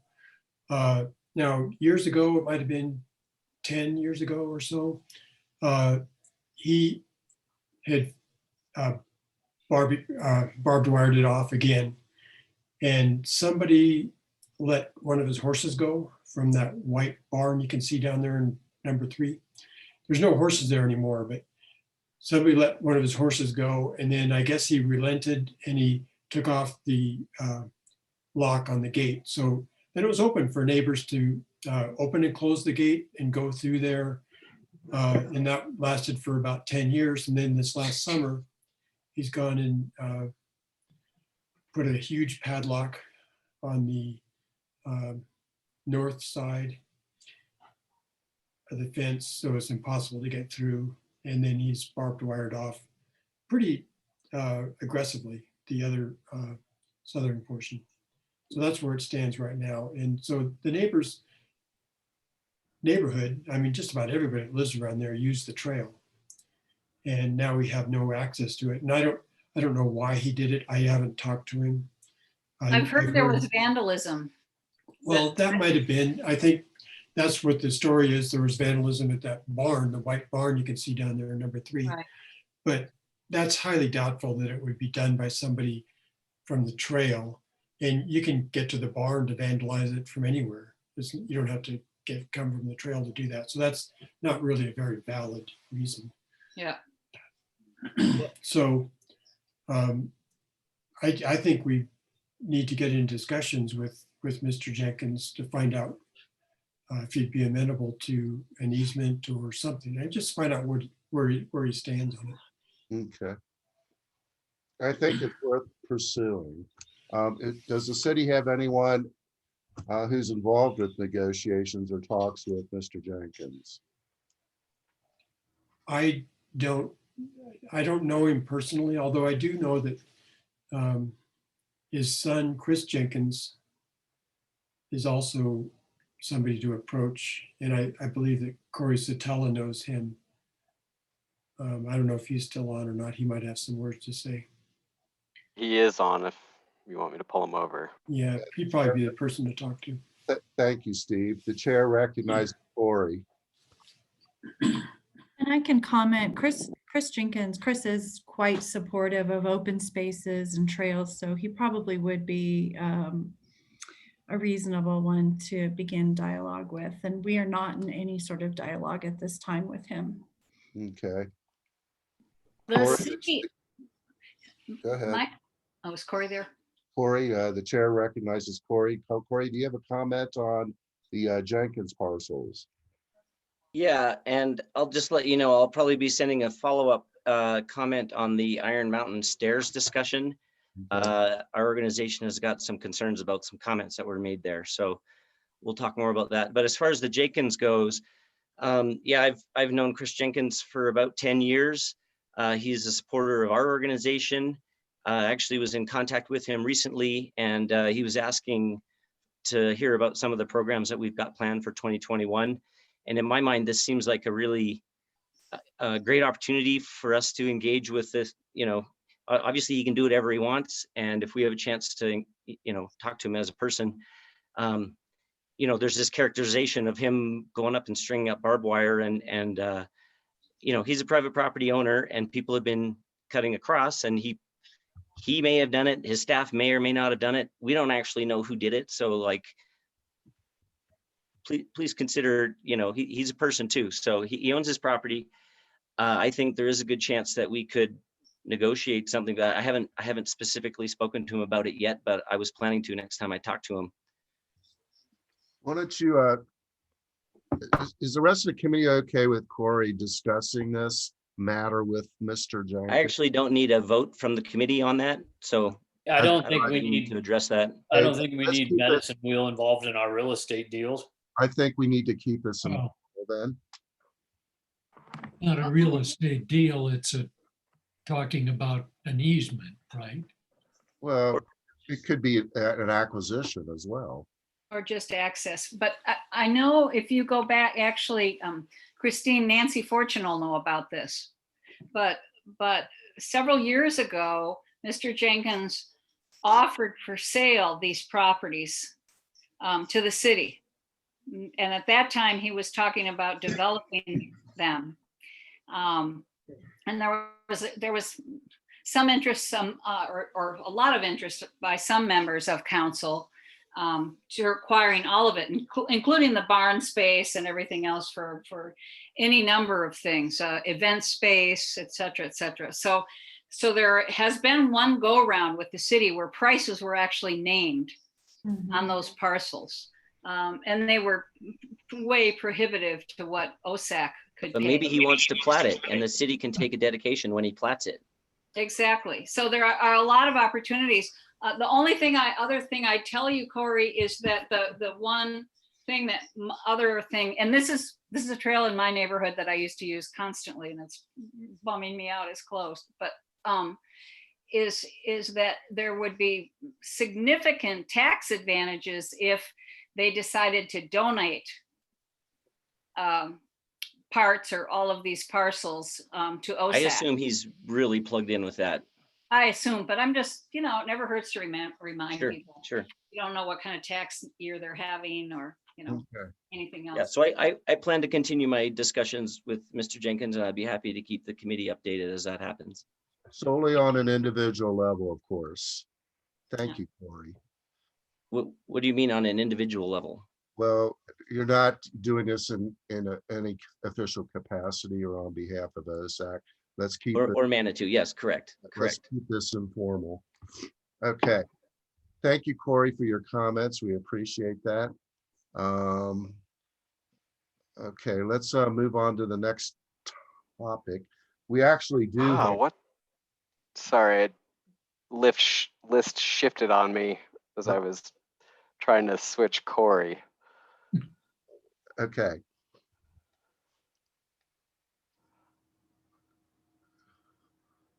All right.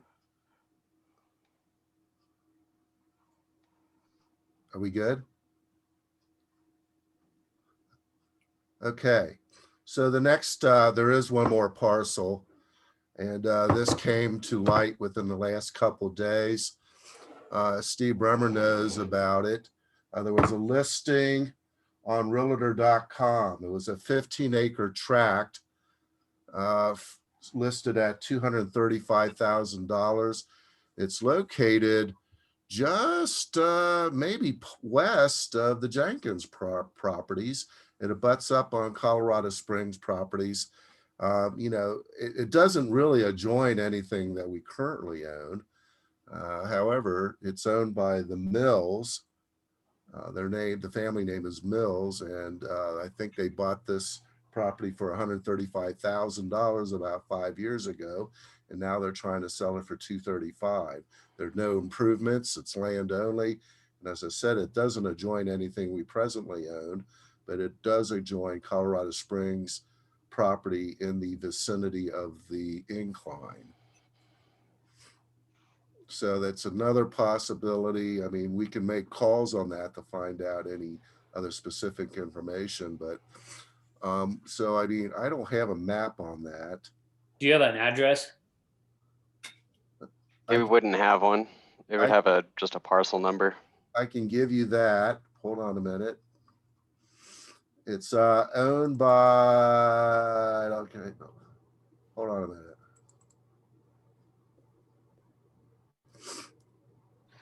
Okay, I got two of them. What's a parcel number? It's the tax number for property Yeah, what taxes. is, yeah, what is the number? Okay, that number is going to show up on this map. Nancy, I need to share again. All right, let's. All right, the parcel number appears at the top. The Jenkins parcels are down at the bottom, right in here. And so the Mills property's up here. This is Colorado Springs on this tract. And I think the city of Manitou owns maybe this over here. But it seems to be disjointed. As I mentioned, it doesn't connect with anything else, but it is available for mere $235,000. Any interest in that? Is there any interest in that? Is there any way they could build on that property? I doubt it. So we have had some interest from, people interested in the property. The issue mainly is gaining access to the property. Yeah. Like, is it a Bisel access? Like, no way in hell it's happening, or? No, it's our water tank, basically. It's city property, and that you can't, yeah. So we could make it where it could never happen without a problem. The access road is off of the Waltons Road, Trestle Road. So they could access it. Like your access is in here somewhere. Right, but does they could go through Waltons to get to their property. They have to go through Waltons is correct. So it is worth some money. What I was getting at is if there's no access, it's not worth any money whatsoever. So we could definitely lowball them. Well, but if they've got access through the Waltons, he's a businessman. Well, they got physical access, Shannon, but I don't know if they have legal access. That's the problem here. Well, that will get us into Tom McGee, Steve Bisel, Manitou in court for 30 years. Well, this might, yeah, and it's kind of iffy, like you say. It might very well turn out to be landlocked for all we know. Landlocked is good for us, bad for them. Mike, I think this is not part of our view shed clear over there, is it really? Well, I think here's our water tower. Isn't that the water tower right here? Wait a minute. Yeah, it is. Yeah, I think it is. Yeah, right in here. No, I really don't think it's an important open space visual thing for Manitou. And the trails are all to the left of it. Right. So I don't see where it is worthwhile, but we may need to do more research. Yeah, I think this is the Ute Indian Trail right here. Yeah. I think it would be worth knowing if it's buildable, because right now it's not a problem with anybody's view, but if there's 20 houses on it someday, then it becomes a view shed issue from the trail. Yeah, I don't think it is at the moment. I think it is in Manitou city limit, isn't it? Probably. Yes, That parcel? It is. Looks like Rebecca's collecting taxes on it, so I guess it is. Hey, Dylan, this is Christine. In the research, I know that we have gotten some calls on that property, but in the research and what you've shared with folks, do you know if there's documented access via an easement, or is it just historical? As far as I know, there is no road access up there, at least legally. Our water plant is up there, and people have asked to basically come off of our road, and it's been a no. Right. Okay. That's kind of what I thought, because it's similar to what we're dealing with the water treatment and fire. Okay. Mhm. Okay. All right, so what's the recommendation on this? What are we going to do, if anything? Keep it on the back burner? You know, Pursue? Mike, I would be interested just to know for sure about the access. And because if those people are sitting on a piece of property that's they paid 100,000 and they can never access it, you know, then it's worth $30,000 to them. Well, it's not to say it can't be accessed. It's just it would cost a lot to build the roadway, not using our Right. access, basically. Yeah, I think a back burner thing, but if they're sitting there looking at it saying, why did we do this? And they want to save a little bit of face, then the assessed value on it's what, 10 grand? Well, yeah, the market value is 36.7, but that's the assessor's valuations, which aren't always accurate. They did pay 150,000 for it in June of 2015. That's Well, about that was a bad idea. Yeah, why would you buy landlocked property for that amount? Or maybe they know something. There is Right. one house that's up there. Yeah. That's Vedito's house. Yeah. With the goats and scary dogs. I don't know. Wasn't there a mining operation up that way at one time? Probably. There is some sort of platform or some sort of concrete structure that you can see on the satellite imagery. No idea what it was or is. Yeah, I think Bet that, you anything they bought it from the Waltons. Seems well, I like. think that platform of which you're describing is on the Walton property, if I'm not mistaken. I was talking to Harold about it one day. It was a part of the limestone quarry. All I right. have a couple of like things. I'm just clarifying like our agenda for the evening. So Nancy, so on the agenda, there was like a trails section and a couple other things. Are we going to go through those as well? Or is this the primary? I think we're pretty much Agenda here. done with acquisitions. And you're right, Andrea. Nancy, let's turn this back to you to clean up here. Clean it up, man. Bring it home, Nancy.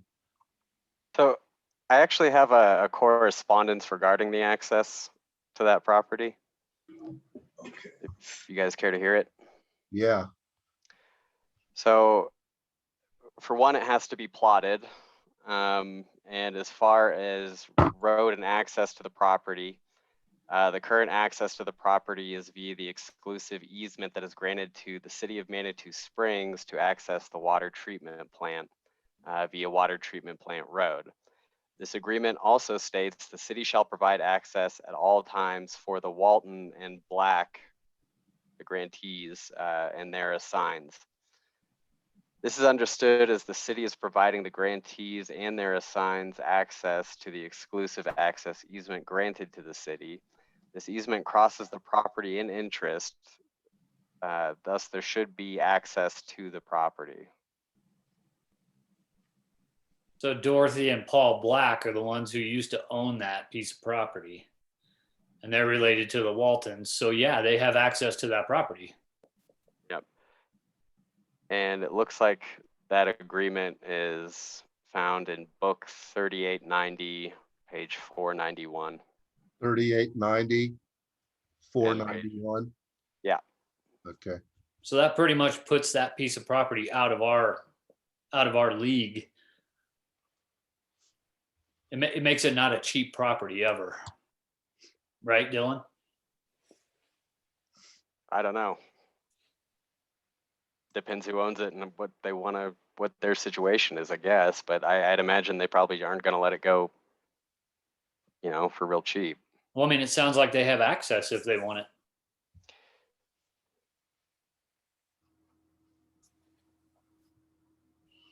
I don't know. Okay, well, let's keep that one on the front burner for now. So we got 4 good prospects for acquisitions. including West Side properties adjoining the Black Canyon open space.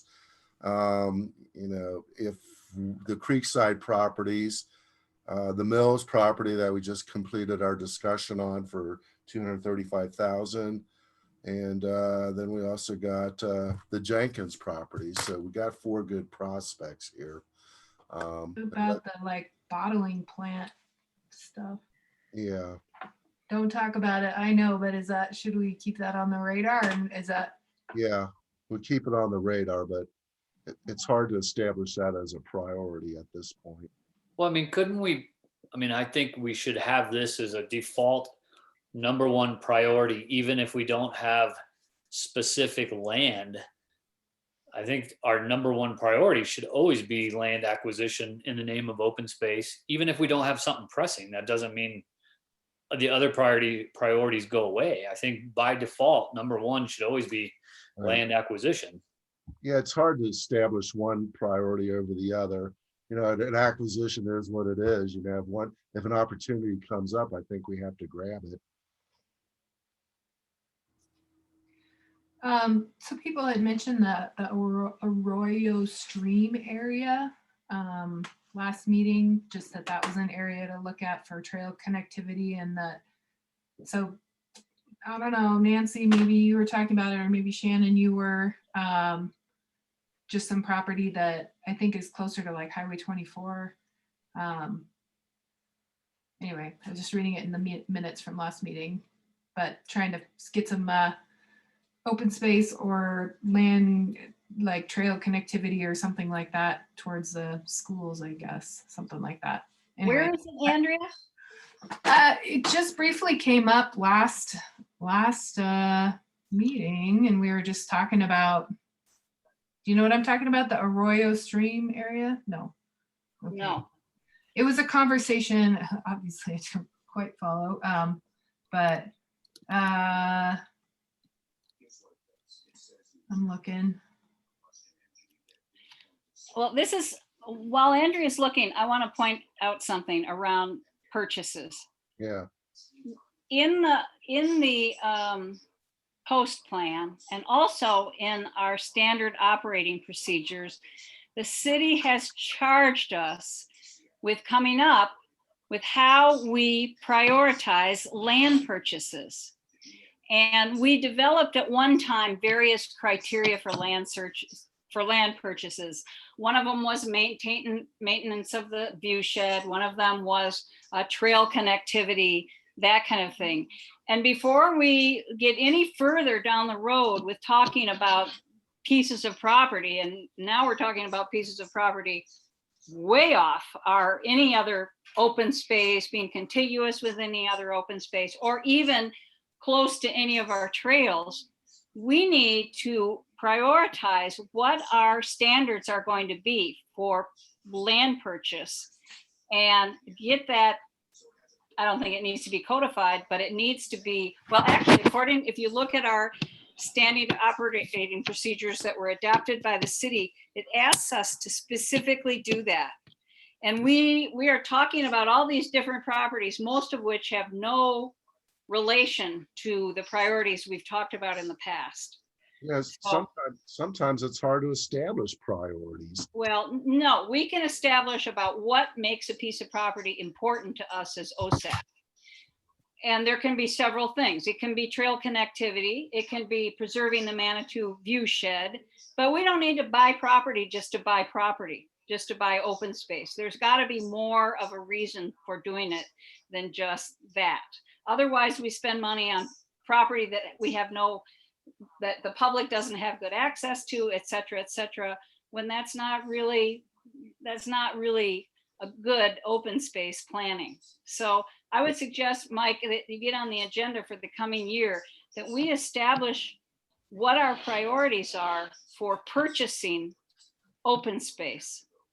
Of the 4 parcels we discussed, only 2 of those would be considered priorities.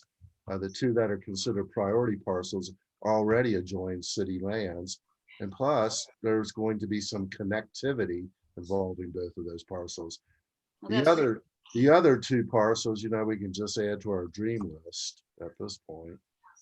I think Nancy, maybe- add that to the project list, that should be something that we develop this year as a priority list for that.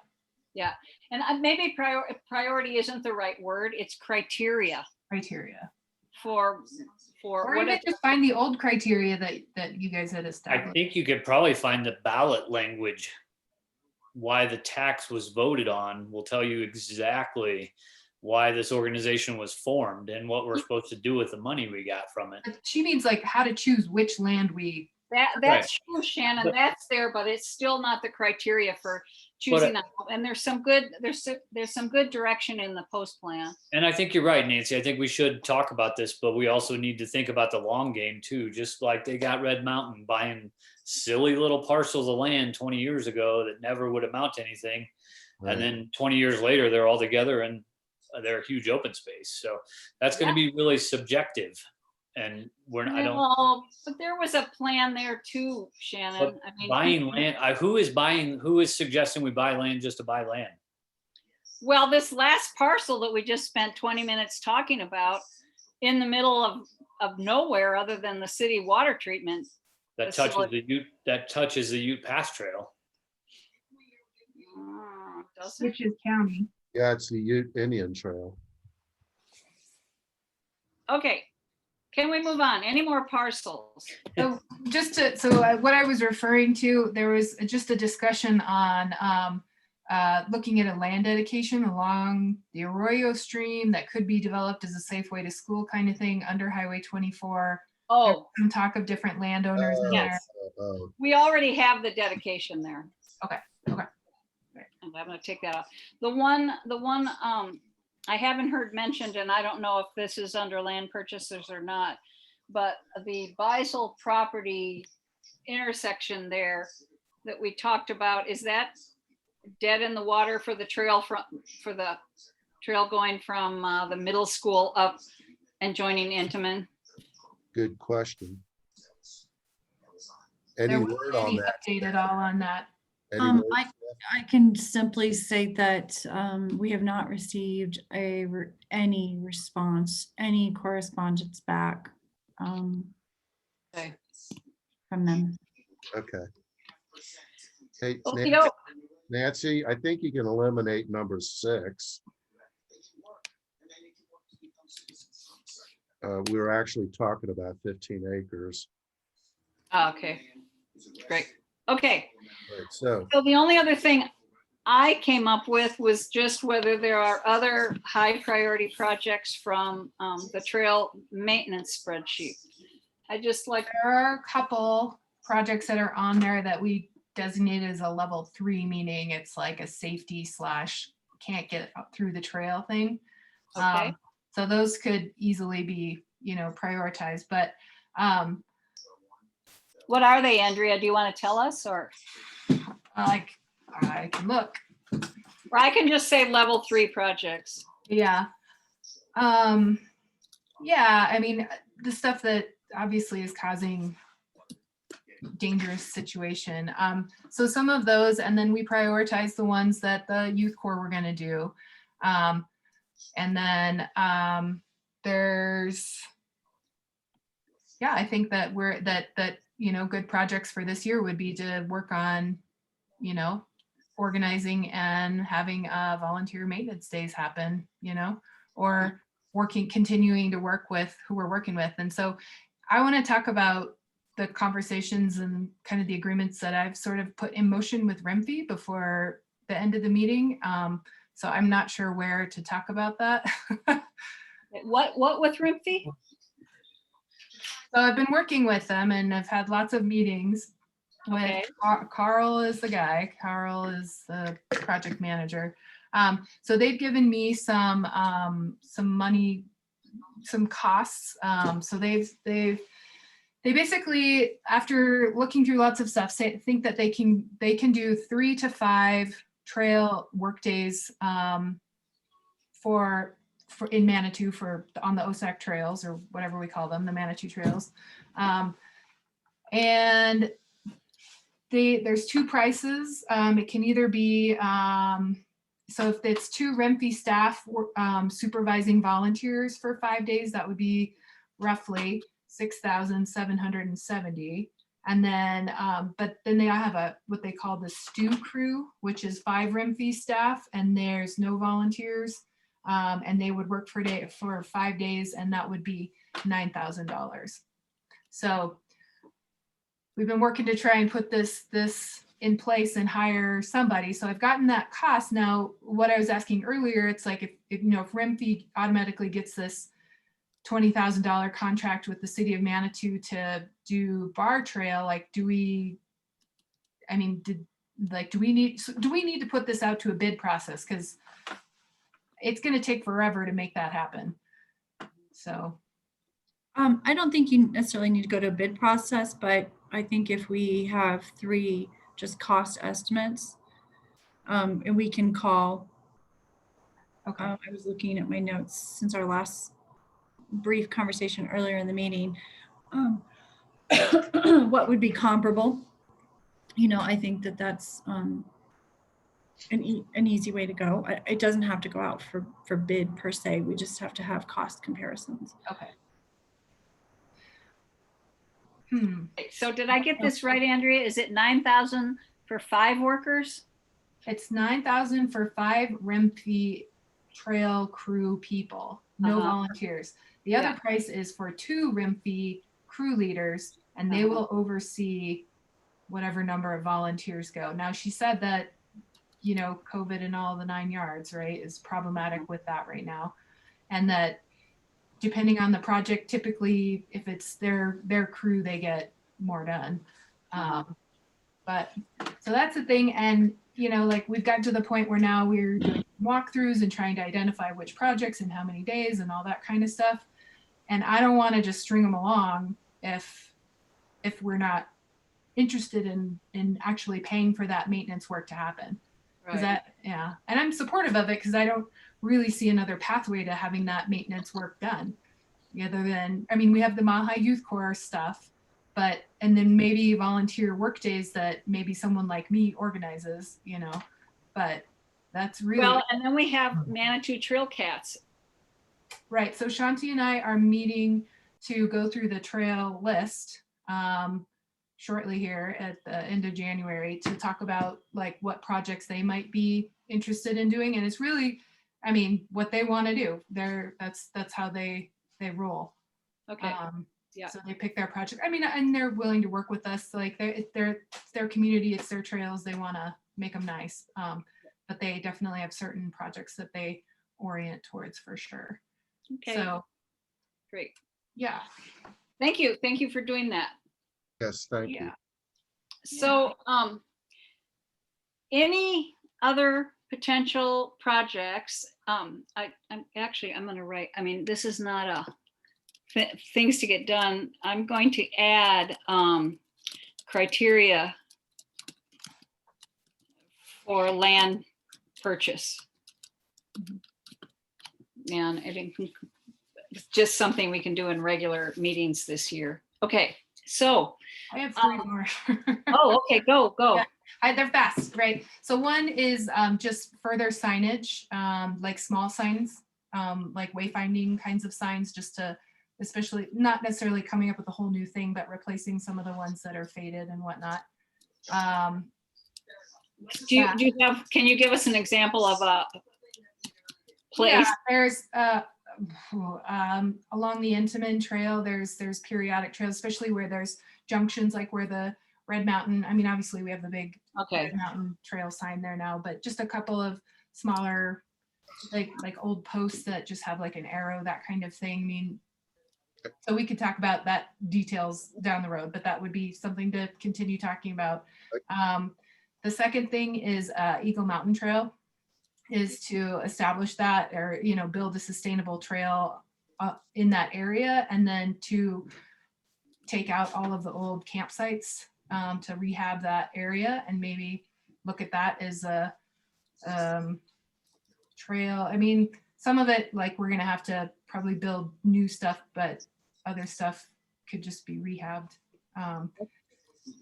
And then the third thing is just going through all the minutes. We voted to put some signage on Red Mountain like a caution type sign. It says at the saddle of, or at the very near steep section of Red Mountain Trail per, what does it say? Pending consultation with the city attorney. So that was in April of this year, or 2020, sorry. So I'm just, that was like one of the things that I saw that didn't get followed up on. So, and It did. Great. It did. What's the word? So basically, you don't want to call attention to it because it increases your liability. That's good lawyer talk. What did you say, Dylan? I'm sorry, I didn't hear. That you don't necessarily want to do that because it increases your liability and calls Okay. attention to that. Okay, gotcha. So no caution signs, even though it passed 5-1. I thought of some examples for wayfinding signage. We need one we have some wayfinding signage at some of these sites, but they're posted on like these 3x3 placards and you can't really see anything. One that comes to mind is the corner of South Side and Pawnee. There's a little itsy bitsy sign with an arrow on it that points you in the direction of Lower Enneman Trail. Also, it's hard to find where that trail continues in front of Redstone Castle, where Dan Stewart resides. And third location would be at Delaware. We need a little wayfinding sign there. Right now, there's like a 3x3 sign that purports to point you in the direction of Lower Enneman Trail. Also, Mike, probably around the middle school, there's conflicting trail directions at that ridge above the middle school. Yeah, that too. Okay. Anything else? Okay. Sorry for that. I thought I could get it all on the same page, but I can't. So there, these three that we just added. So what I'd like to do, unless somebody has a better idea, is just go through the 7 of us and get a sense for what you think our top priorities are, knowing that number 1 is not an option. Number 1 is done. We're going to be doing that in the coming year, but everything else is out there. And if you can just kind of go down the list, Mike, you can call them and see what people feel should be some of our priorities in the coming year. I would do that polling if I could figure out how to do it online, but I can't. So let's do it this way. Let's have each one of us say what their top 3 priorities would be for 2021. And we haven't talked about Sheep Mountain. We got the proposal. Hopefully you all read the proposal. Any other comments on Shanti's proposal, doing planning this year? He talked about a little money, $200 to $500 to get the seed money going for their fundraising. I think the total project in their proposal was about $16,000, which they said they were going to raise the money for. It's certainly something we could contribute more to if you decided that was a priority. But any other comments on that before? Yes, Tim. Yeah, a couple of comments.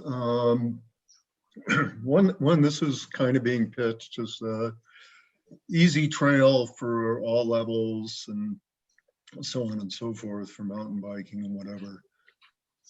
And I don't think that's accurate at all. I'll defer to Shannon on this, but getting to that trail, particularly going down from that trail on the east side of Sheep's Mountain, is not a beginner's trail at all,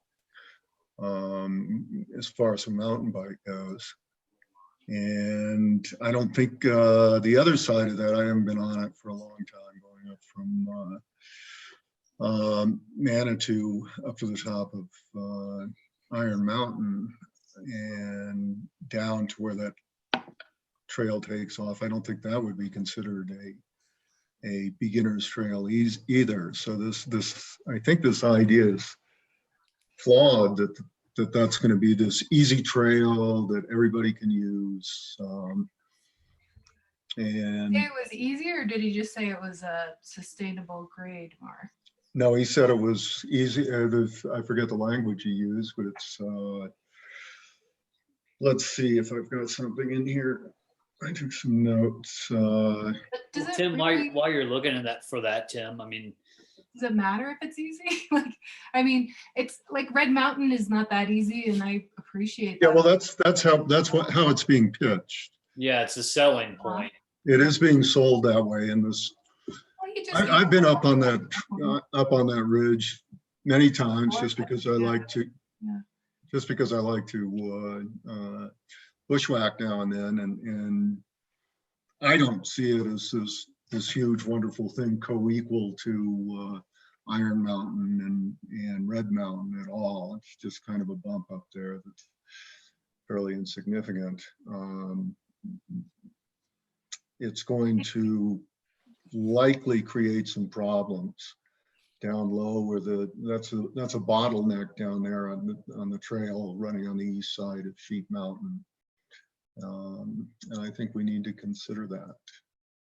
I'm not interested at all in Sheep Mountain until we handle what's going on with the staircase down low and all the access points to get to there. This is just the same thing that happened when we were doing the Wildcat Gulch Trail. It's going to be so awesome. It's going to be so awesome. Oh yeah, I forgot to tell you, we can't move the staircase.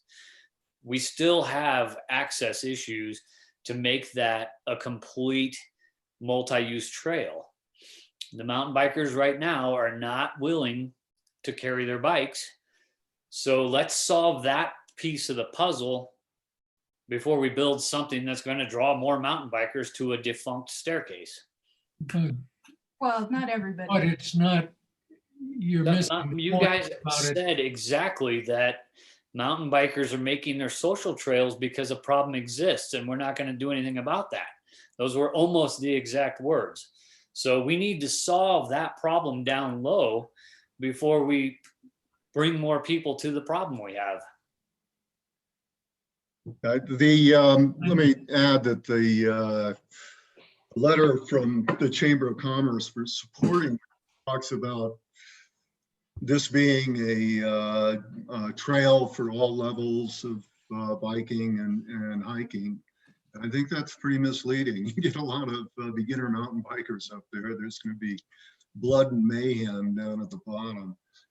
It's not an easy trail to ride. Tim, I think you're missing the point about the trail to the top of Sheep Mountain. It isn't just a bike trail. It's a hiking trail. It happens the way they're looking at it. They're trying to put something sustainable in there so we don't have a repeat of the Red Mountain Trail. This leaves us with a hiking trail there that may be suitable for the upper level of mountain bikers that can get there. That's not what they're saying. Well, that's the way I read it. Same. But I'd like some more opinions upon it. I think it's time to move on something like this. If we're going to build a new trail, It's true. that's going to be plan- way easier than any Eagle Mountain or Black Canyon Trail or whatever. It's something that's we Absolutely. can get to.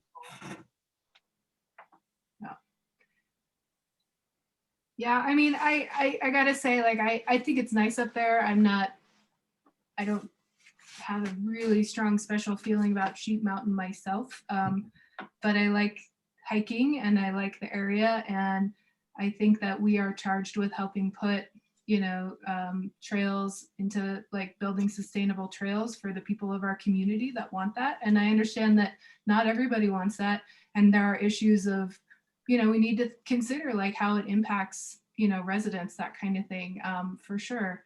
But it is, I agree. I think that we haven't done anything with looking at these new trails in a long time. And I think that that is what we are charged with doing. So I hope that this would be a good opportunity to do that. And it sounds like they put some planning into it. Sounds like they still haven't really finalized the alignment. Sounds like, you know,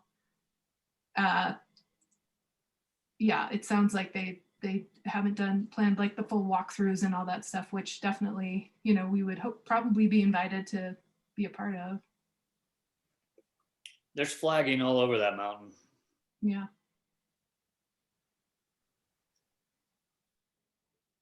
Okay. I'm proposing that we take a little 5-minute break. Everybody think about your priorities, three things that you think we can accomplish in the coming year. Keep in mind that, you know, if you put it out there, you're talking about getting it done. So how are we going to get it done? Well, I think the trail maintenance from Renfee is pretty much, I mean, unless people have changed their minds about wanting to do that, like trail maintenance, like that's pretty much, until I mean, obviously we have to vote to pay them, but. Yeah.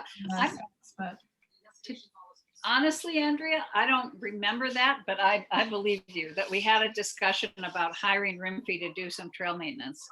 Was that before we wrote the grant, or? I think we talked for a long time about hiring someone, anybody. Yeah. And this is, I mean, I am trying to find people to hire, you know, it's hard. It's like, you got to have like 20 phone calls with people, you know, and just to get the relationship going. And it's like, they're a fluid process trying to get their stuff organized. And then, you know, I have some other ideas that I'd like to talk about, you know, as far as long-term trail maintenance planning, and maybe we can develop a relationship or have like an MOU of a yearly maintenance, you know, from Renfee. I don't know that tonight's the night to do that. But, you know, I'm getting tired. I got school tomorrow. So. Yeah. Okay. Let's take, it's 7:55 where you are. Let's take 5 minutes and come back at 8 and wrap this up. All right. Be ready to talk about what you want to do.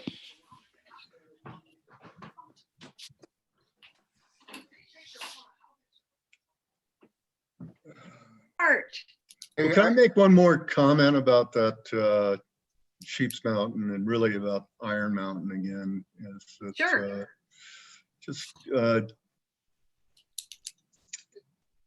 Unless we find another route down that east side of Sheep's Mountain from Iron Mountain, eventually we're going to have a real problem with that as far as hikers go and mountain bikers. And I don't know how we resolve that, or if we just ignore it and as that becomes a downhill mountain bike run, how we deal with that. There should be some consideration for the quality of hiking as well as mountain biking on that. And, do you want 2 separate trails, or like, what's your vision?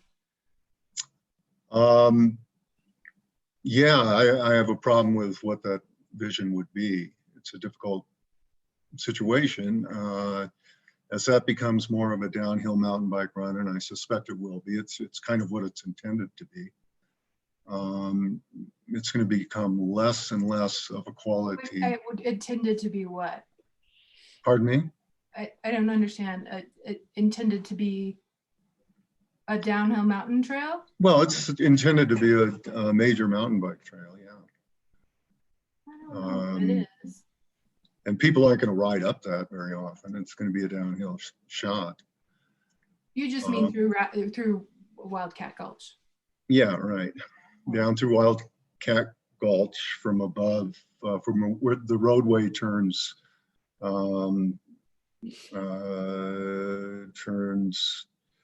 I suppose it's turning south, running along Sheep's Mountain. It's a single track down through there, and it's not an easy single track. And it's going to become a problem. And the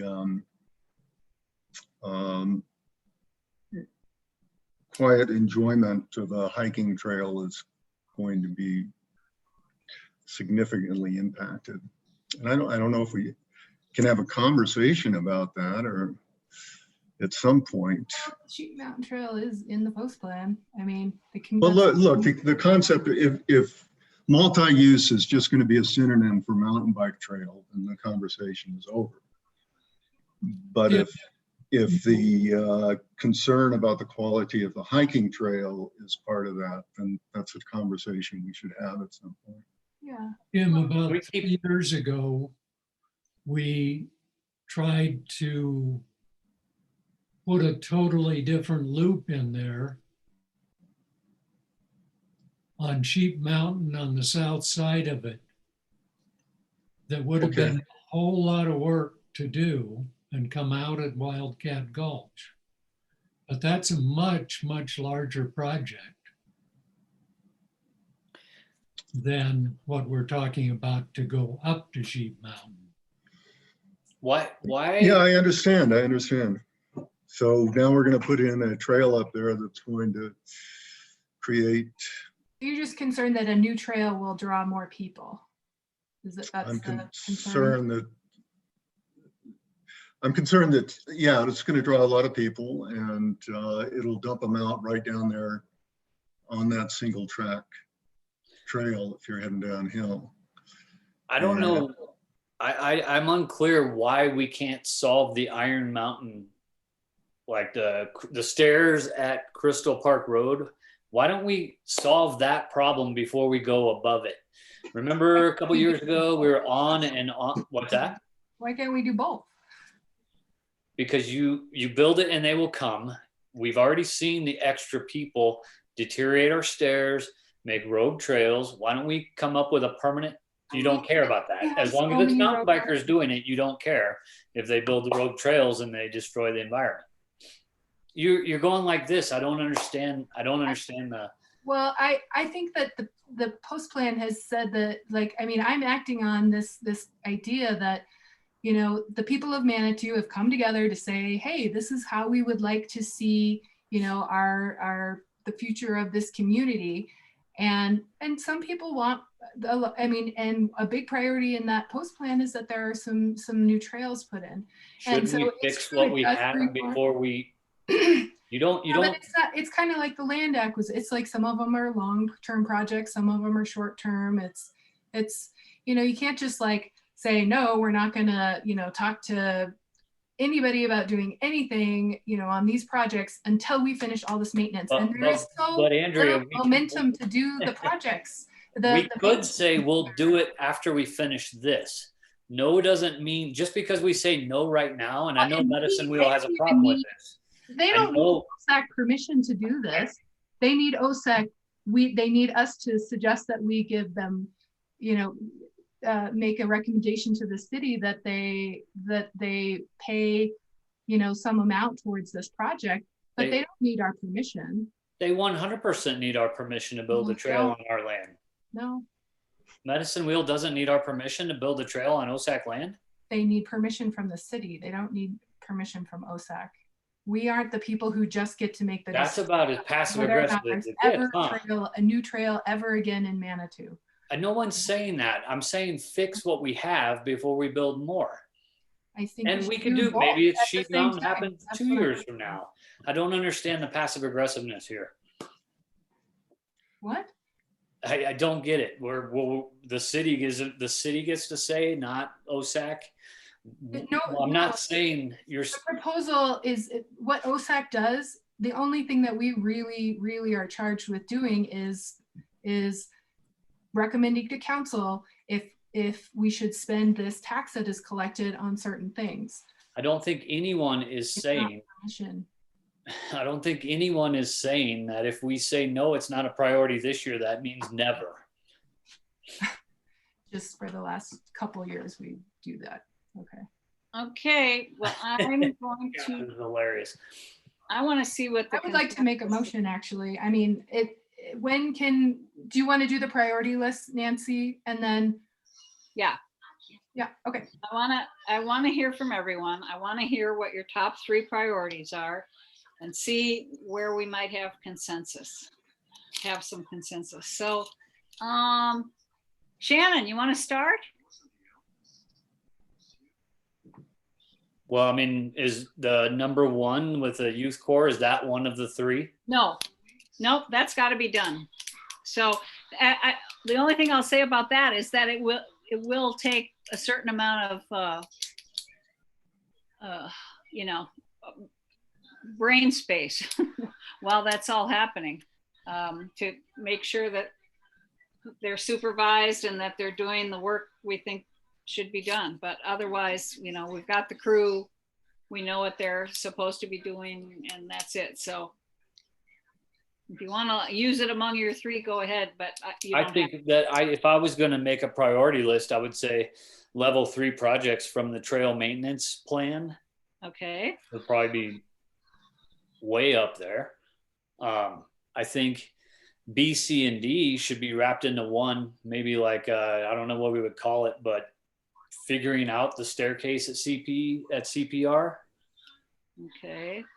And I think that fencing would go along with that. So I think B, C, and D would all be in the same one.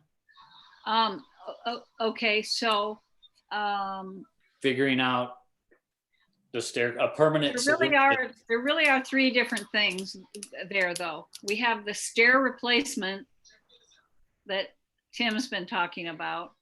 We have the survey, which has nothing to do. You can replace stairs without doing the survey, and vice versa. I guess I would lump, what I'm trying to say is I would lump those 3 into a figuring out a better plan, a permanent solution to the staircase, which might include armoring a section of it so mountain bikers could go down it, which I think we've discussed. And that's one of the reasons I think we should solve that problem before we go above it. And then I always think that other land purchases, land acquisition should always be in our top 3. And so to me, that's 4, including the youth corps part. Okay, so you don't have a specific land acquisition you'd like to put Not forward? specifically. I think that triangle piece. I think Jenkins would be humongous. Jenkins is like the west side Beisel. So when you say the triangular piece, you're talking about the west side properties piece that's adjoining Black Canyon. Right. Oh, okay. Okay. All right. I Gary? Sheep Mountain is obviously first. We put it off a long time. The triangle is second. Purchase. Well, don't you want to distinguish purchases from trail projects? You don't want to lump those together.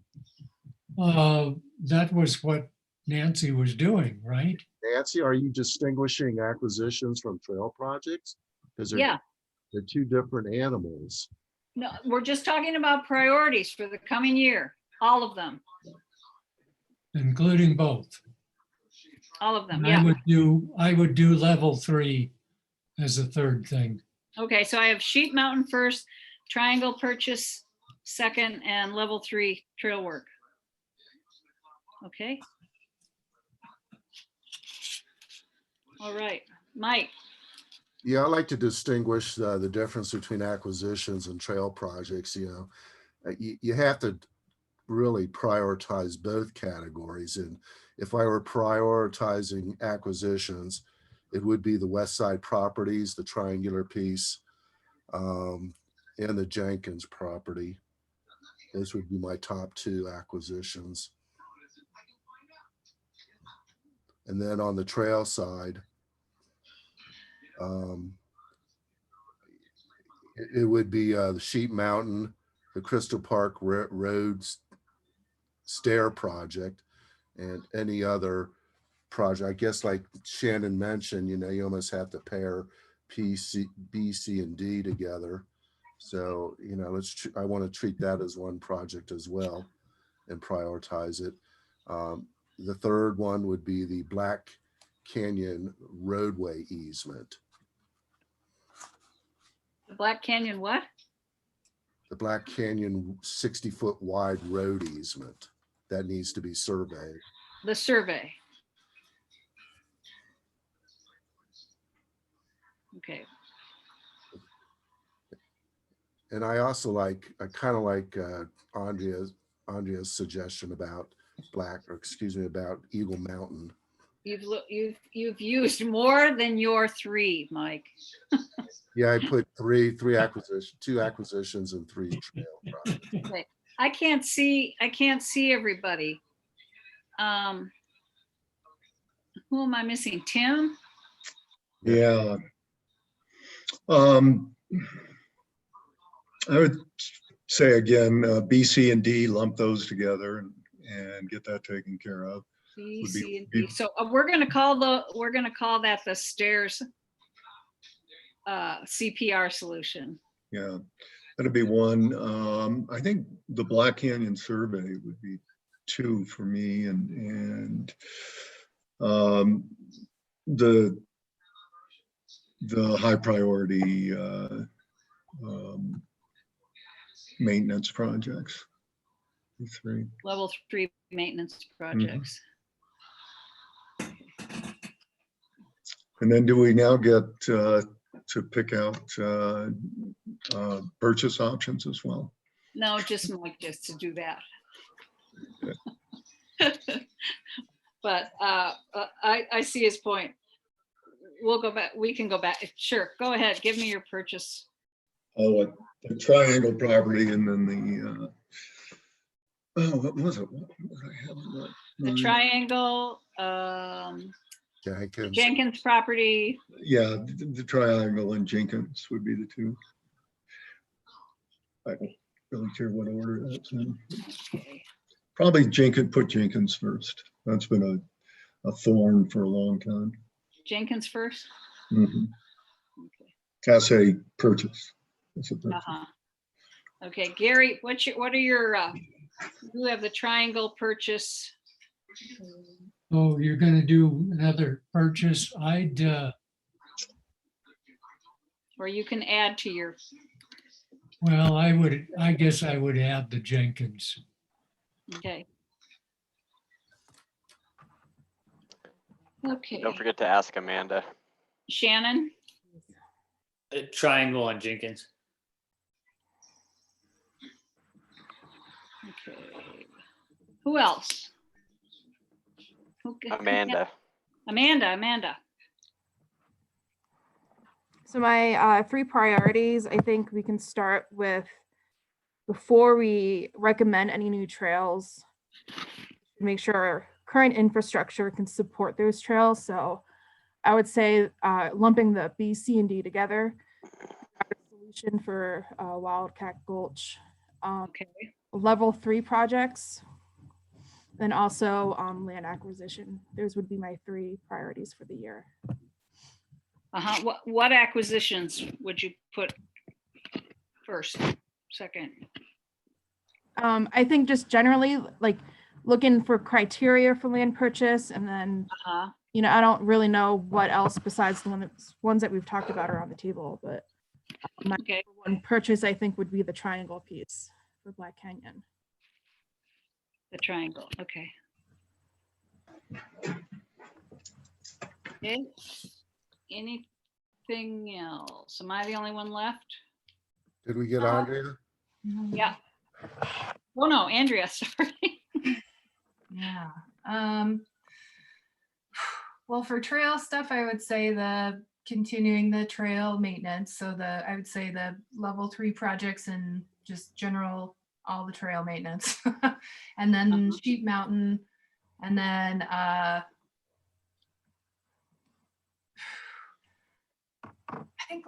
think my next thing would be like the Black Canyon project.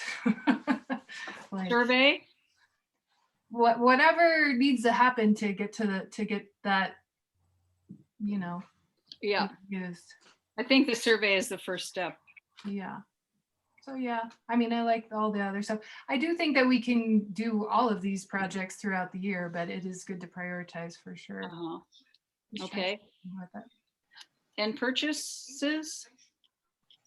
I think number one is criteria for land purchases, just clarify that for sure. But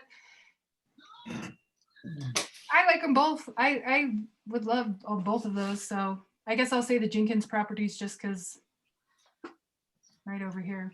It's in your neighborhood. Mhm. Okay. All right. I guess that's me.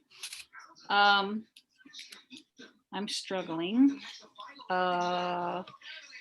So I would say I want to do the Black Canyon survey.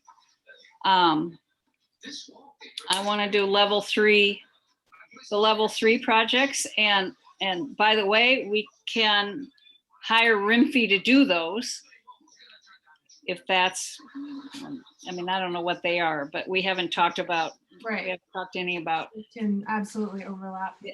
any, who's gonna, several of you have said level 3, 1, 2, 3, 4. So there's pretty good 5. Everybody has mentioned, except one person has mentioned these level 3 projects. So the next question just is how would we do those level 3 projects? And we have kind of a proposal out there, Andrea's thing, that Rimfee could be hired to do some of that. And without seeing I'd like to hire him to do something like the deteriorating switchbacks on Red Mountain near the top, and some of those things that are gonna go. And I don't know if one of those is the level 3 projects or not. I'm really torn about Sheep Mountain. I was really, I know there are a lot of people that have put a lot of energy into that, and a lot of dreaming out there. When I look at our view shed on the south side of town, though, I really hate carving it up more with more trails, to tell you the truth. We have so many new trails in the area. We have the new, the new trails off of the incline. We have the work that's been done on Ute Pass. Just, it's not like we're don't have any new places to hike. But anyway, so, and I hate to disappoint those guys. I'm just saying it's a hard decision. So anyway, I would say level 3 projects, the Black Canyon survey.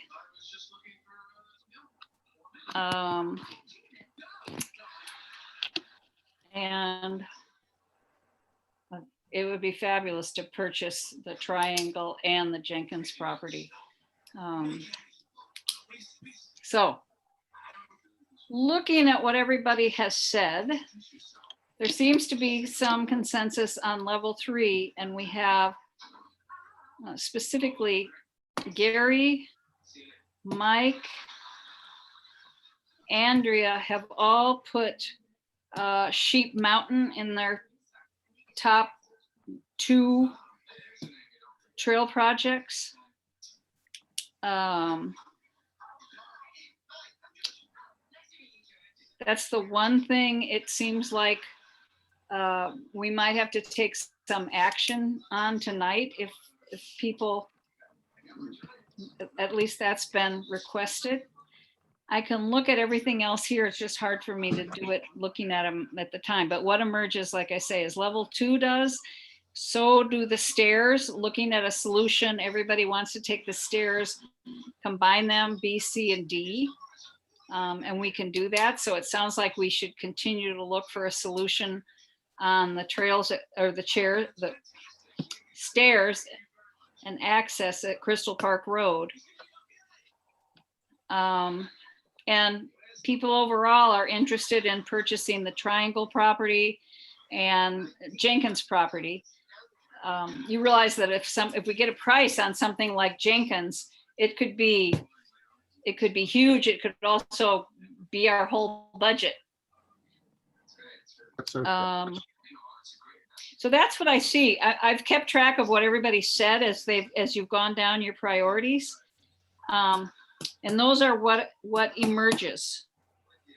I have another comment about Sheep Mountain.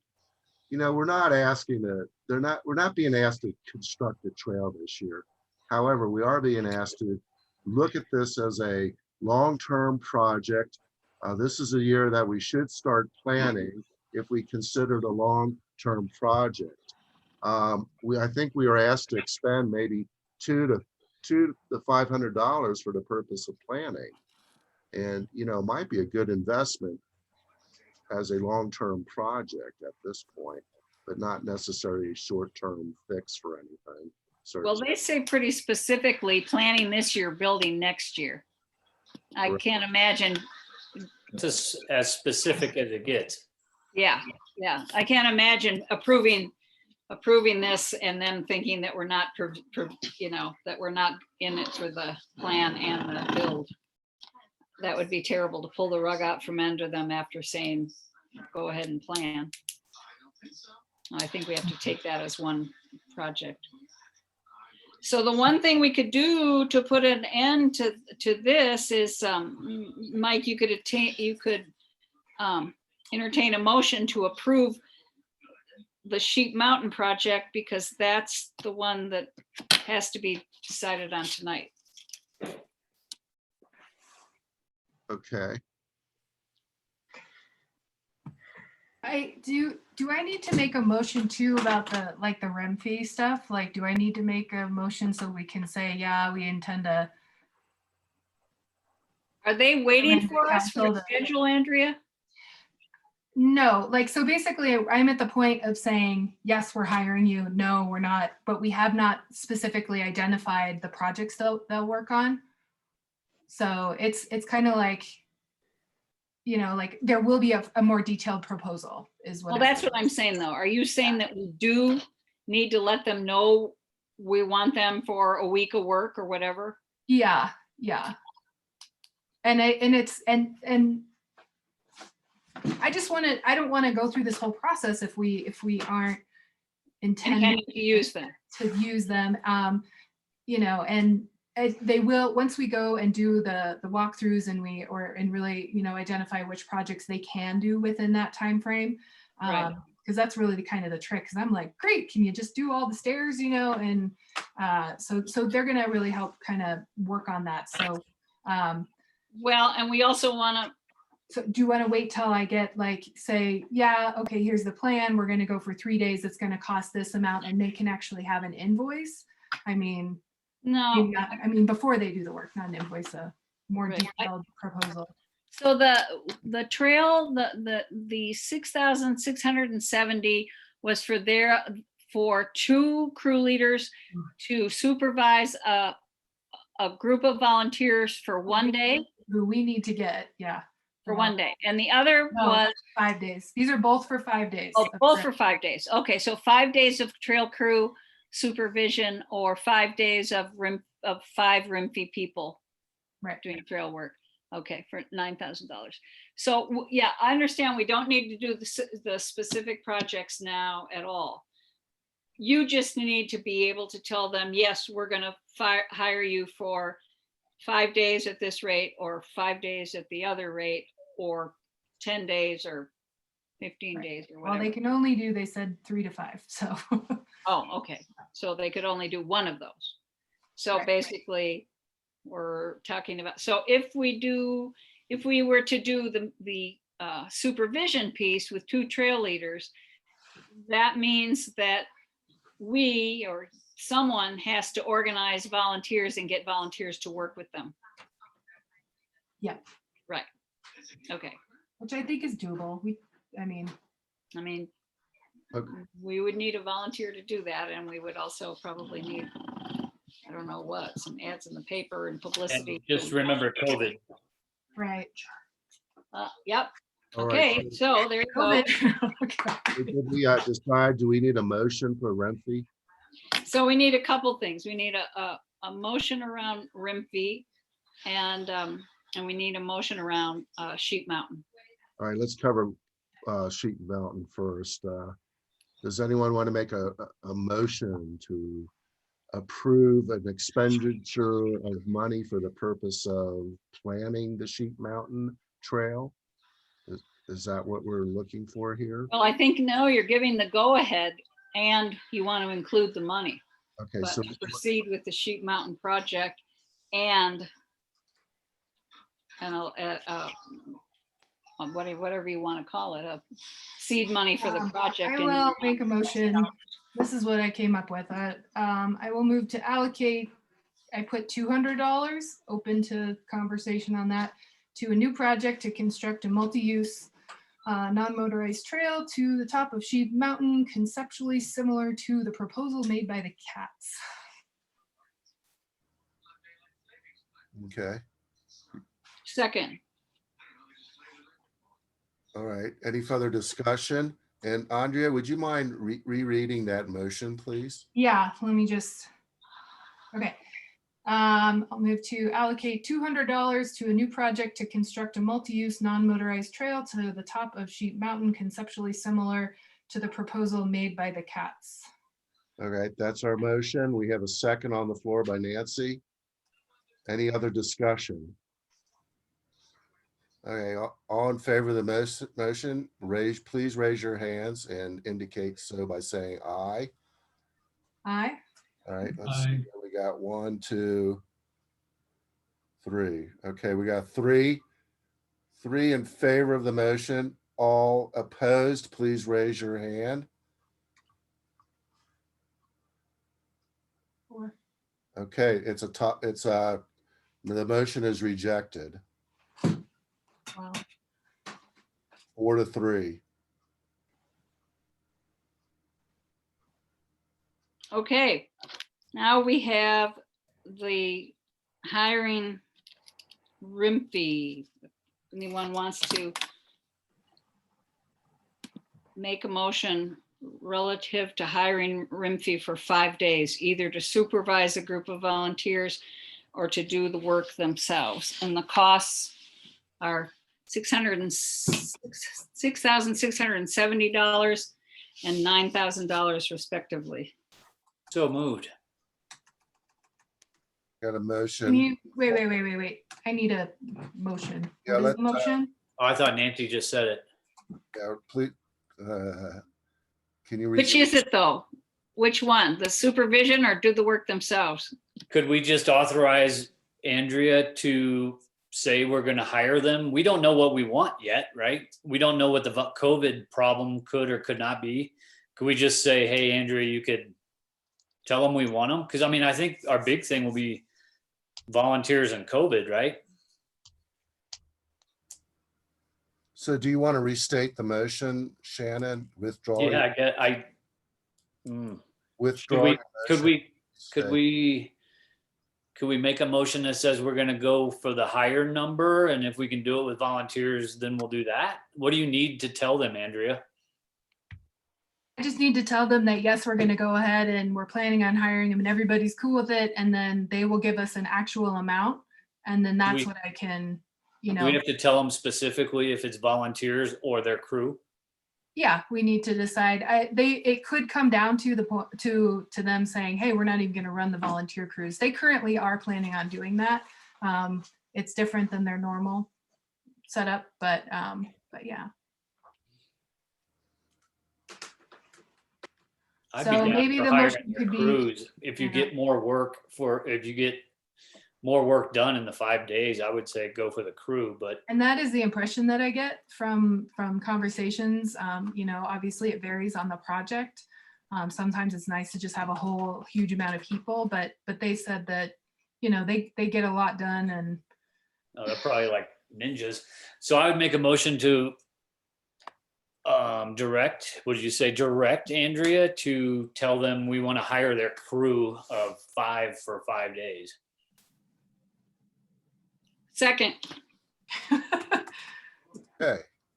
wait, okay, so move to, I just need help with the wording. I know I make something. How about up. to authorize Andrea to talk to Negotiate. negotiate 5 people at 5 days somewhere this year. Mhm. Right, However you want to say it, I agree with your. Okay. all So right. you'll have to read the motion into the record. Yeah, please restate the motion. Complete. Okay, I have moved to allow member Sutella to direct to hire Rimfee to what? To negotiate, To to negotiate a contract a for contract trail maintenance. with Rocky Mountain Field Institute for trail maintenance. Okay, so move to allow member Sutella to negotiate a contract with Rimfee for trail maintenance up to 5 days. Right, With their crew. Okay, at a rate of whatever it was. crew for 5 $9,000. days at a cost for 5 days at an estimated cost Yeah, of $9,000. okay, now. You got it on, Andrea? Okay, yeah. Go ahead. Negotiate to allow me to negotiate a contract with Rimfee for trail maintenance with their crew for 5 days at an estimated cost of $9,000. Yes, thank you for wordsmithing that. Yes. It's not my Sorry, I'm strong so point. slow at it, you guys. Yeah. Shannon, do you adopt that as your motion? I do, it's great. Okay, did we have a second? Nancy did. Nancy, yeah. Nancy, you still good the second? Nancy, do you reaffirm your second? Just call me second Nancy. All right, we got a motion and a second by Nancy. Any other discussion on authorizing Andrea to negotiate a contract with Rimfee? Does anybody else have comments on that issue? If not, let's go to a vote. All in favor of the motion indicate so by raising your hand. And so we got 1, 2, 3, 4, 5. We got 6. All opposed. All right, so the motion carries 6-1.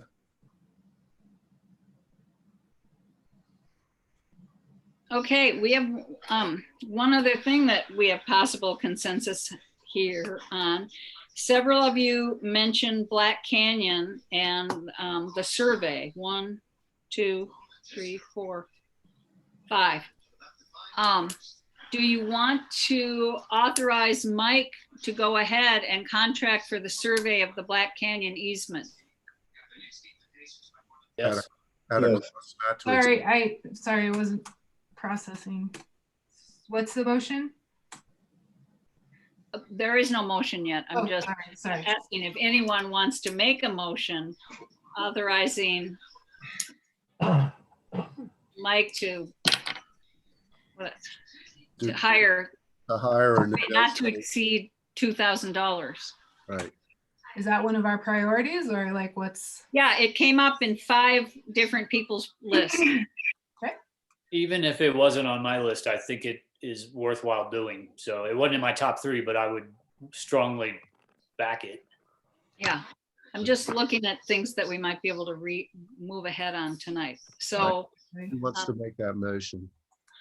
Nancy, are you making that motion? sure, I'd move to authorize Mike to hire, I don't know the name of the company, It's Oliver Watts Surveying.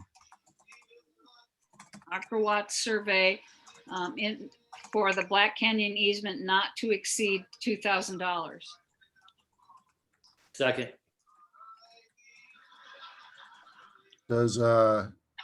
Is chair permitted to vote on the matter? I guess so. I guess I voted on the last. There's no one. conflict. Yeah, Okay, so I have So motion to authorize Chair Mayo to negotiate with Oliver Watts Survey for the Black Canyon survey not to exceed $2,000. okay. Okay. And then we got a second by Shannon. All in favor of the motion, please raise your hand indicating that you approve it. 1, 2, 3, 4. The motion is carried unanimously, 7-0.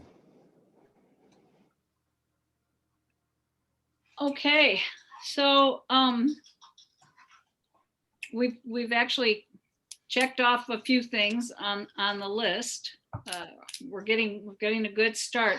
I would point out in terms of trail work, we have the 3 weeks of Mile High. We have a week now of Rimfee, and hopefully we have some specific projects from Trail Cats, if they'll ever speak to us again. Yeah, right. The other thing we have that came up several times is this idea about doing something with the stairs, that I'll call it, for better words, the Crystal Park Road Stairs Access Project.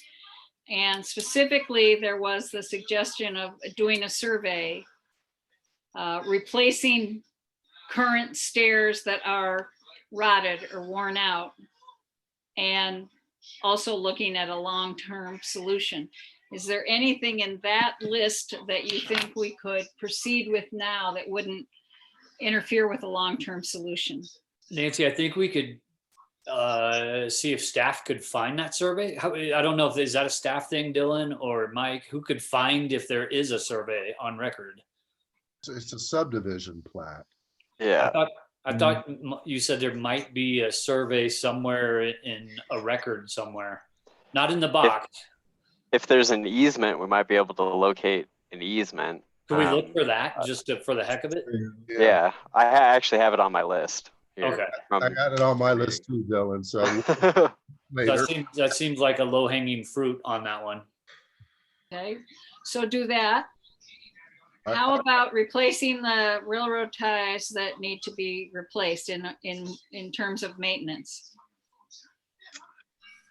Well, that's one project that the Rimfee people could work on. I think we want the tier 3. I mean, maybe that stuff, but that we would have to pay for more for materials. But I that's definitely one that I feel like we prioritized. Okay, about it. So we know we've got a week of Rimfee. We don't know how we want to use them yet. And how about if the next meeting, we all take a look at those level 3 projects and include possibly the stairs in that, have more discussion. We can certainly we can also hire another group in there to do level 3 or the stairs as well.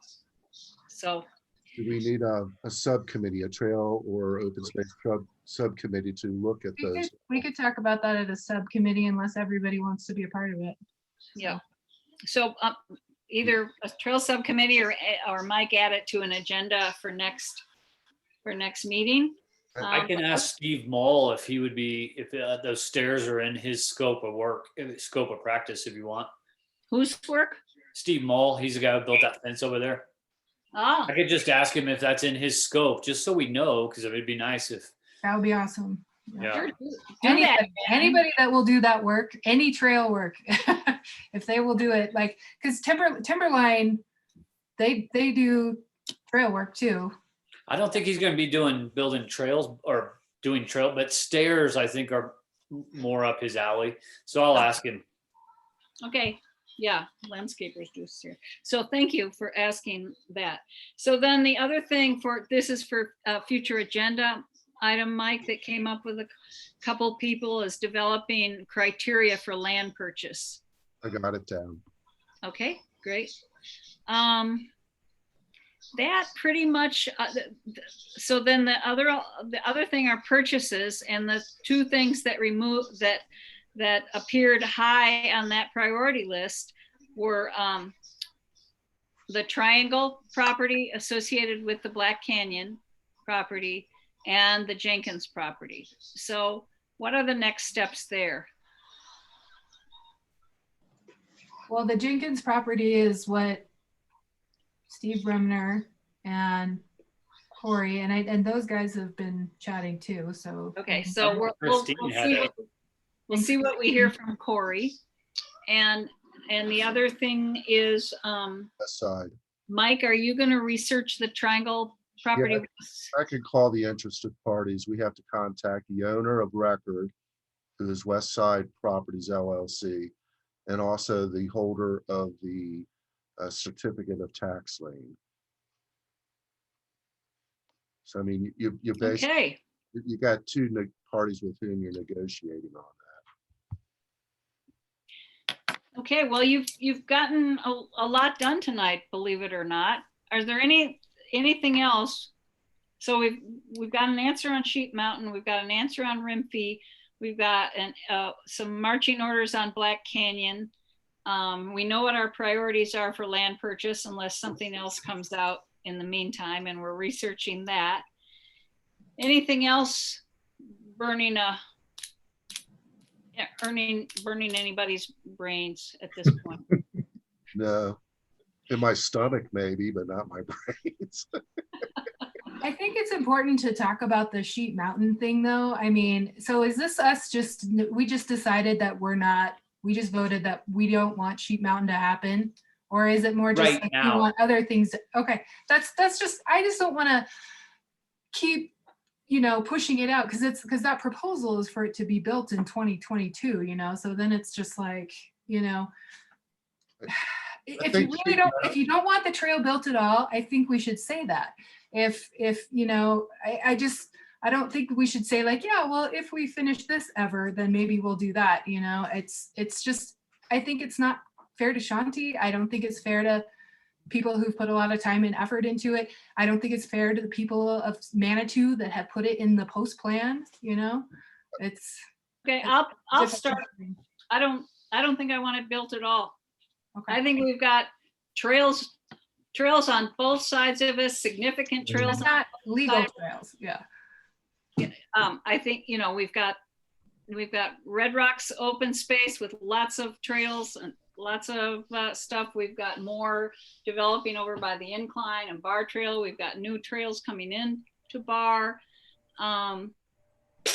I don't see tearing up our view shed anymore on more Pikes Peak granite myself, but that's just my 2 cents. That's very well said, Nancy. Well, what about areas where there's already the trails, like the social trails that are there? Like it just seems to me like there's this problem where we're like, we want to close off trails in certain spots, but we don't want to close off the social trails in other areas, but we don't want to make them legal trails so that we can, 1, maintain them, and 2,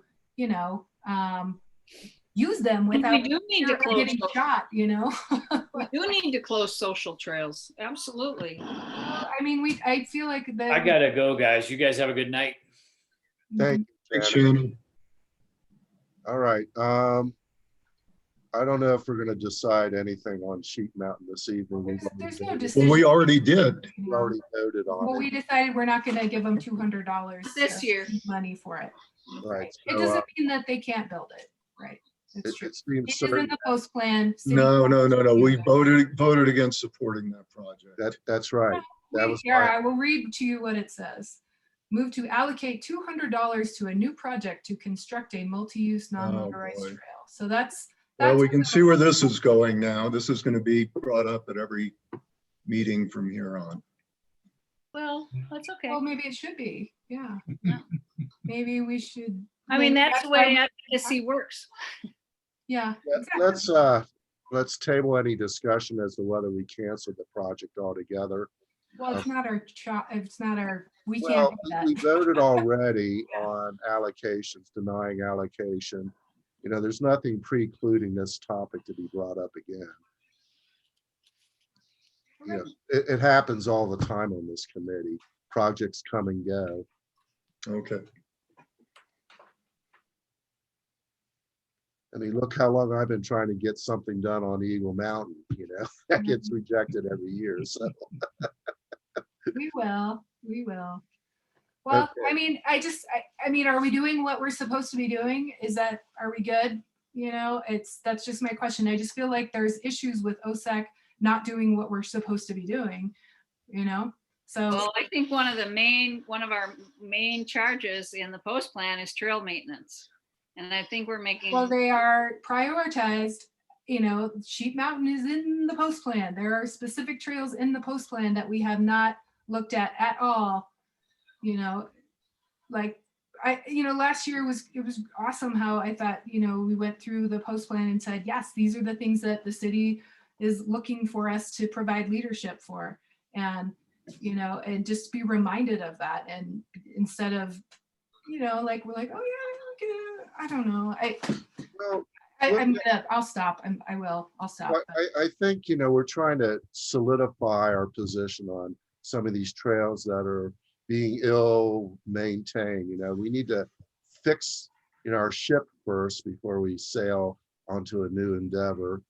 I don't want to say that Sheep Mountain is dead completely, but, all we decided here tonight was that trail maintenance has a priority.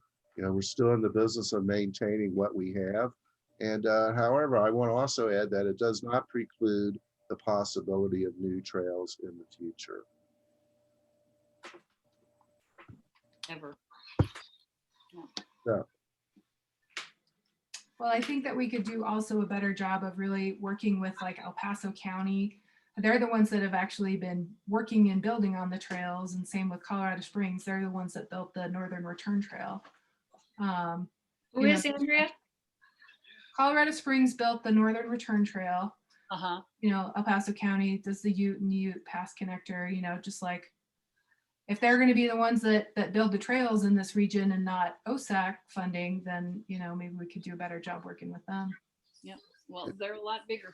It must be noted, though, that the county has jurisdiction over that trail. We are the owners. However, it's still within the county, and they may have some say in any decision regarding trail building, subject to our consent. Yeah. All right. And Is that it, everyone? I also do have one more question. Sorry, Michael. So because we can vote on stuff without having public input on it, like shouldn't the public be able, like if we're voting on something, like I'm just confused about why we would vote during a retreat portion versus like a I think that's a I good haven't been taking minutes of the whole retreat, I don't have all this. Yeah, and the public was invited. The retreat was posted. So but we voted on these things where maybe there should be public input to the votes. Yeah, I think that's a good question. So That's a good question. every time a hand was raised or anything like that over in the public section, they have been able to participate this entire time. Yeah. Correct. Every time your hand has been raised. So Dylan, you were letting us know that if someone wanted to say something. Yeah. Okay. So like, were this an in-person meeting? People can come to the retreat? Yeah. It's not the OSAC. Yeah, they can come to the retreat and, like they did here in the video conference, make their comments, but it's ultimately up to OSAC, Right. what's carried out. Right. We did have restrictions going into this meeting this evening. We did have a public comments section, and it was within the chair's discretion to allow people to comment on these projects as they were discussed. And the fact of the matter is we did allow that discussion without denying anyone the opportunity to speak. Well, and it was on the agenda, but Right. I'm just talking about Sheep Mountain now, but I think that was a good question, Andrea. Yeah. It wasn't a regular business meeting. I don't know, Dylan, it might be worth asking. I don't know if Christine is still on.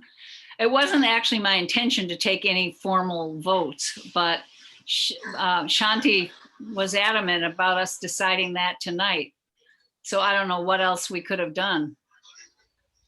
Yeah, I'll double check. I don't think it's an issue, but I'll double check, and if we need to vote, if we need to, entertain new motions and do it all in a regular meeting, all the other things you approved, we can.